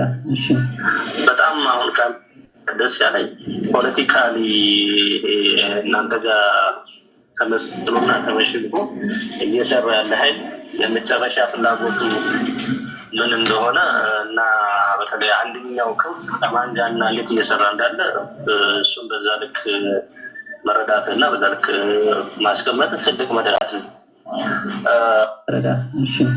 በጣም አሁን ትምህርታችን እንድናስተካክል ትለኛለህ። በተቻለ መጠን ከነገ ድረስ ትንትለኛ ታገናኘኛለህ። ግን ጥያቄዎቹ አሁን ዝርዝር ተደርገው እንዲቀርቡ ከምትለው ሰውዬ ጋር ስንገናኝ አንተን ስትፈልግህ ደግሞ ፍላጎታችንም ተረዳ። ለምን እንደፈለግንህም እንግዲህ በራስህ እንትን በለው። ዝሮ ለጥሩ ነገር መሆኑን ብቻ ተረዳ። እሺ በጣም አሁን ደስ ያለኝ ፖለቲካሊ እናንተ ጋር ተመስሎና ተመሽጎ በውስጣችሁ ስለመኖሩ እርግጠኛ አልነበሩ ደረገ በቲፒኤልኤፍ ምን እንዳደረገ እያወቃችሁ ከቲፒኤልኤፍ ጋር ቆማችሁ ከቲፒኤልኤፍ መሳሪያ ተቀብላችሁ ሁሉ ምድር ላይ ውጊያ ማድረጋችሁ በጣም ያንገሸግሻል። እኛ ደግሞ የምንጠይቀው የድርጅት የምናምን ያላችሁት ጥያቄ አለ ብቅ ያደርገው እሱ በውይይቱ የምናየው ነው። ትግልና ነው ብዬ ስለማምን ነው። እዛ ውስጥ እንክርዳድ የለም ሞልቷል። አንተ እንዳልከው ያንን ክርዳዱን ማጥራት የድርጅት ያልካቸውን ጉዳዮች እና እንዴት እንሄድበት የምናየው በቀጣይ የምናየው ነው። ሌላው የገረመኝ ነገር ምንድን ነው? ራሱ ብአዴን ከቲፒኤልኤፍ ጋር ይሰራል አይደል? አሁን አዝ ዊ ስፒክ እኮ ከቲፒኤልኤፍ ጋር ነው የሚሰራው። እንደውም ጌታቸው ረዳ የምስራቅ አፍሪካ አማካሪ ሆኖ መጥቷል። ያው ምስራቅ አፍሪካ ላይ ለሚኖረው ጦርነት አዲስ ቦታ ተፈጥሮለት ነው። እራሱ ይሄ ሰውዬ ከቲፒኤልኤፍ ጋር እየሰራ ከቲፒኤልኤፍ ጋር እየሰሩ መሳሪያ የሚቀበሉ ምናምን ይለዋል። እና መስፍን እሽሽ ይላል። ለእኔ ይሄ በጣም በአማራ ታሪክ ውስጥ ሊደበቅ የማይችል አይን ስር የተጋደመ ትልቅ ግድንግድ ፍልጥ ነው። ከጨረቃ የሚታይ ድንቁርና፣ ከጨረቃ የሚታይ መሀይምነት የታየበት አማራን እጅግ ያዋረደ የጌታ አስራደ የእስክንድር ነጋ የውርደት ፖለቲካ ነው። ተጋለጡ ሲላቸው አፋድ እንደ ድርጅት ከአማራው ልብ ውስጥ ለአንዴና ለመጨረሻ ጊዜ ተፍቆ የወደቀበት የውርደት ጥፋት ነው። በዛ ውስጥ ግን ግሬሽስሊ ስተታቸውን ከማመን ይህንን የበሰበሰ ድርጅት አፍርሶ የአማራውን አንድነት ከመፍጠር ይልቅ ምንድን ያደረጉት? ለነሱ ትክክለኛ ይሄ ኦልድ ታክቲክ የሆነውን ስኬፕ ጎቲንግ ነው ያደረጉት። ይሄ በዓለም ፖለቲካ ውስጥ የተለመደ ነው። ለምሳሌ ዋተርጌት ስካንድል የሚባለውን ታውቁታላችሁ? ዩናይትድ ስቴትስ ውስጥ ፕሬዚደንት ሪቻርድ ኒክሰንን ለማዳን እሱንና ሙሉ አድሚኒስትሬሽኑን ማለት ነው የእሱ ደጋፊዎች ይሄ የዴሞክራቲክ ናሽናል ኮሚቴ ሄድኳርተርን ሰብረው ገብተው ነበር በዋተርጌት ሆቴል ማለት ነው። እና ስፓይ የሚያደርጉ ነበረ፣ ኢንተሊጀንስ ጋዘር ያደርጉ ነበረ ምናምን እና ተያዙ መጨረሻ ላይ ማለት ነው። እና ኒክሰን ምንድን ያደረጉት? ሙሉ ለሙሉ ከቨራፕ ነው ያደረጉት። ሪቻርድ ኒክሰንን ለማዳን ሎው ሌቭል ኦፕሬቲቭ ስታፎችን ለምሳሌ ፌመስ አንድ ሰውዬ ነበረ ጎርዶን ሊዲ ምናምን የሚባል እነሱን ሙሉ ለሙሉ ጠፈጠፉባቸው። ምንም ከአድሚኒስትሬሽኑ ጋር ግንኙነት የላቸውም፣ ሪቻርድ ኒክሰን ነፃ ናቸው ምናምን ብለው የሪቻርድ ኒክሰን ይሄ ዋተርጌት ስካንድል፣ ብዙ ጊዜ ዋተርጌት ስካንድል ሲባል ሰምታችሁ ካወቃችሁ እኚህ በተለይ ይሄ ጎርደን ሊዲ የሚባሉት ሰውዬን ልክ አሁን መስፍንን እንደካዱት አላቀውም ምናምን ነው የተባሉት። በቃ they denied any connection። ብሌም ከተደረገ ግለሰቡ ራሱን ችሎ ብሌም ይደረጋል ብሎ ሙሉ ለሙሉ ዲናይን ያደረጓቸው ስኬፕጎቲንግ በዓለም ፖለቲካ ውስጥ በጣም ልክ ነው። አሁን መስፍንን እኛ ላክ ነው ብለው እንዲወጡ አንድ ሴንሲብል የሆነ ፖለቲከኛ አይጠብቅም። በዓለም ላይ የነበረው ይሄ ስለነበረ ማለት ነው። እኔ የሚገርመኝ የደጋፊዎቹ ድንቁርና፣ አሁን የደጋፊዎቹን ድንቁርና አሳያቸዋለሁ። ከአንድ ነገር ጋር ነው የሚመሳሰሉብኝ። መጨረሻ ላይ ግን ጆርናሊስትና ኢንቨስቲጌተሮች ሞር አንከቨር አደረጉ። ኒክሰን ራሱ ሪቻርድ ኒክሰን ራሱ በዚህ ውስጥ ተሳታፊ እንደነበረ ታወቀ። መጨረሻ ላይ በ1974 ራሱ ኒክሰን ሪዛይን አደረገ ማለት ነው። ስኬፕጎቲንጉ ከቨርድ አሜሪካ ውስጥ ኢንቨስቲጌቲቭ ጆርናሊዝም ስላለ ኒክሰንን ራቁቱን አቆመው። አሁን ጥያቄው በአፋድ ውስጥ እስክንድር ነጋና ጌታ አስራደ መስፍንን ስኬፕጎት አድርገው ይዘልቃሉ? በአማራ የፖለቲካ ትግል ውስጥ ህልውናቸው ይቀጥላል ወይስ ደግሞ ልክ እንደ አሜሪካ በ1974 ኒክሰን ሪዛይን እንዳደረገው ራቁታቸውን የሚያቆማቸው አካል ይመጣል ወይ ነው ጥያቄው። ኦኬ፣ ጥያቄው እሱ ነው። አሁን በአማራ ፖለቲካ ውስጥ እንደ ዋተርጌት አጭበርብሮ ባሎት ገልብጦ የስለላ ስራ ሰርቶ ምናምን አጭበርብሮ በአንድ ሰው ላይ በጎርዶን ሊዲ ላይ ስኬፕጎት አድርጎ ልክ አሁን መስፍን ቪክቲም እንደሆነው አላቀውም ምንም ኮኔክሽንም የለኝም ብለው የሪቻርድ ኒክሰን ሰዎች ዲናይ አድርገው ስኬፕጎት አድርገው ምን ያህል ዓመት ነው መዝለቅ የቻሉት? በ1972 እስከ 1974 ነው የዘለቀው። 2 ዓመት ነው ከቨር አፕ አድርገዋት ሊቆዩት የቻሉት። ኢንሲደንቱ በ1972 ሀፕን አደረገ። ሰውየውን ስኬፕጎት አደረጉት ጎርደን ሊዲን። መጨረሻ ላይ ጆርናሊስቶች ናቸው ቁልፍ ሚናውን የተጫወቱትና ኢንቨስቲጌተርስ አንደርከቨርድ የሆኑ ምናምን መረጃውን አገኙበት። ኒክሰን ከነክብሩ ራሱን ጫረ ከስልጣኑ ላይ ማለት ነው። አሁን ይሄ ፊው ኢንዲቪጁዋልስን ስኬፕጎት አድርገ መሀይሞችን እየፈለክ ለፖለቲካ ሴራ እየተጠቀምክ የምታደርገው ስኬፕጎት ባክፋየር ያደርጋል። የእስክንድርና የጌታ አስራደ ነውር ለረጅም ጊዜ ተሸፍኖ የሚቆይ አይደለም። ተደራድረዋል። የተልከሰከሰ መደራደር ነው ያደረጉት። ሌላው ከኤርትራ ጋር ይሰራል። ባንዳ እያስባሉ በ360 ሚዲያ እውነት ሀብታሙ አያሌው እስክንድር ነጋ ከኤርትራ ጋር እንደሚሰራ ጠፍቶት ነው ሌሎችም ባንዳ ሲል።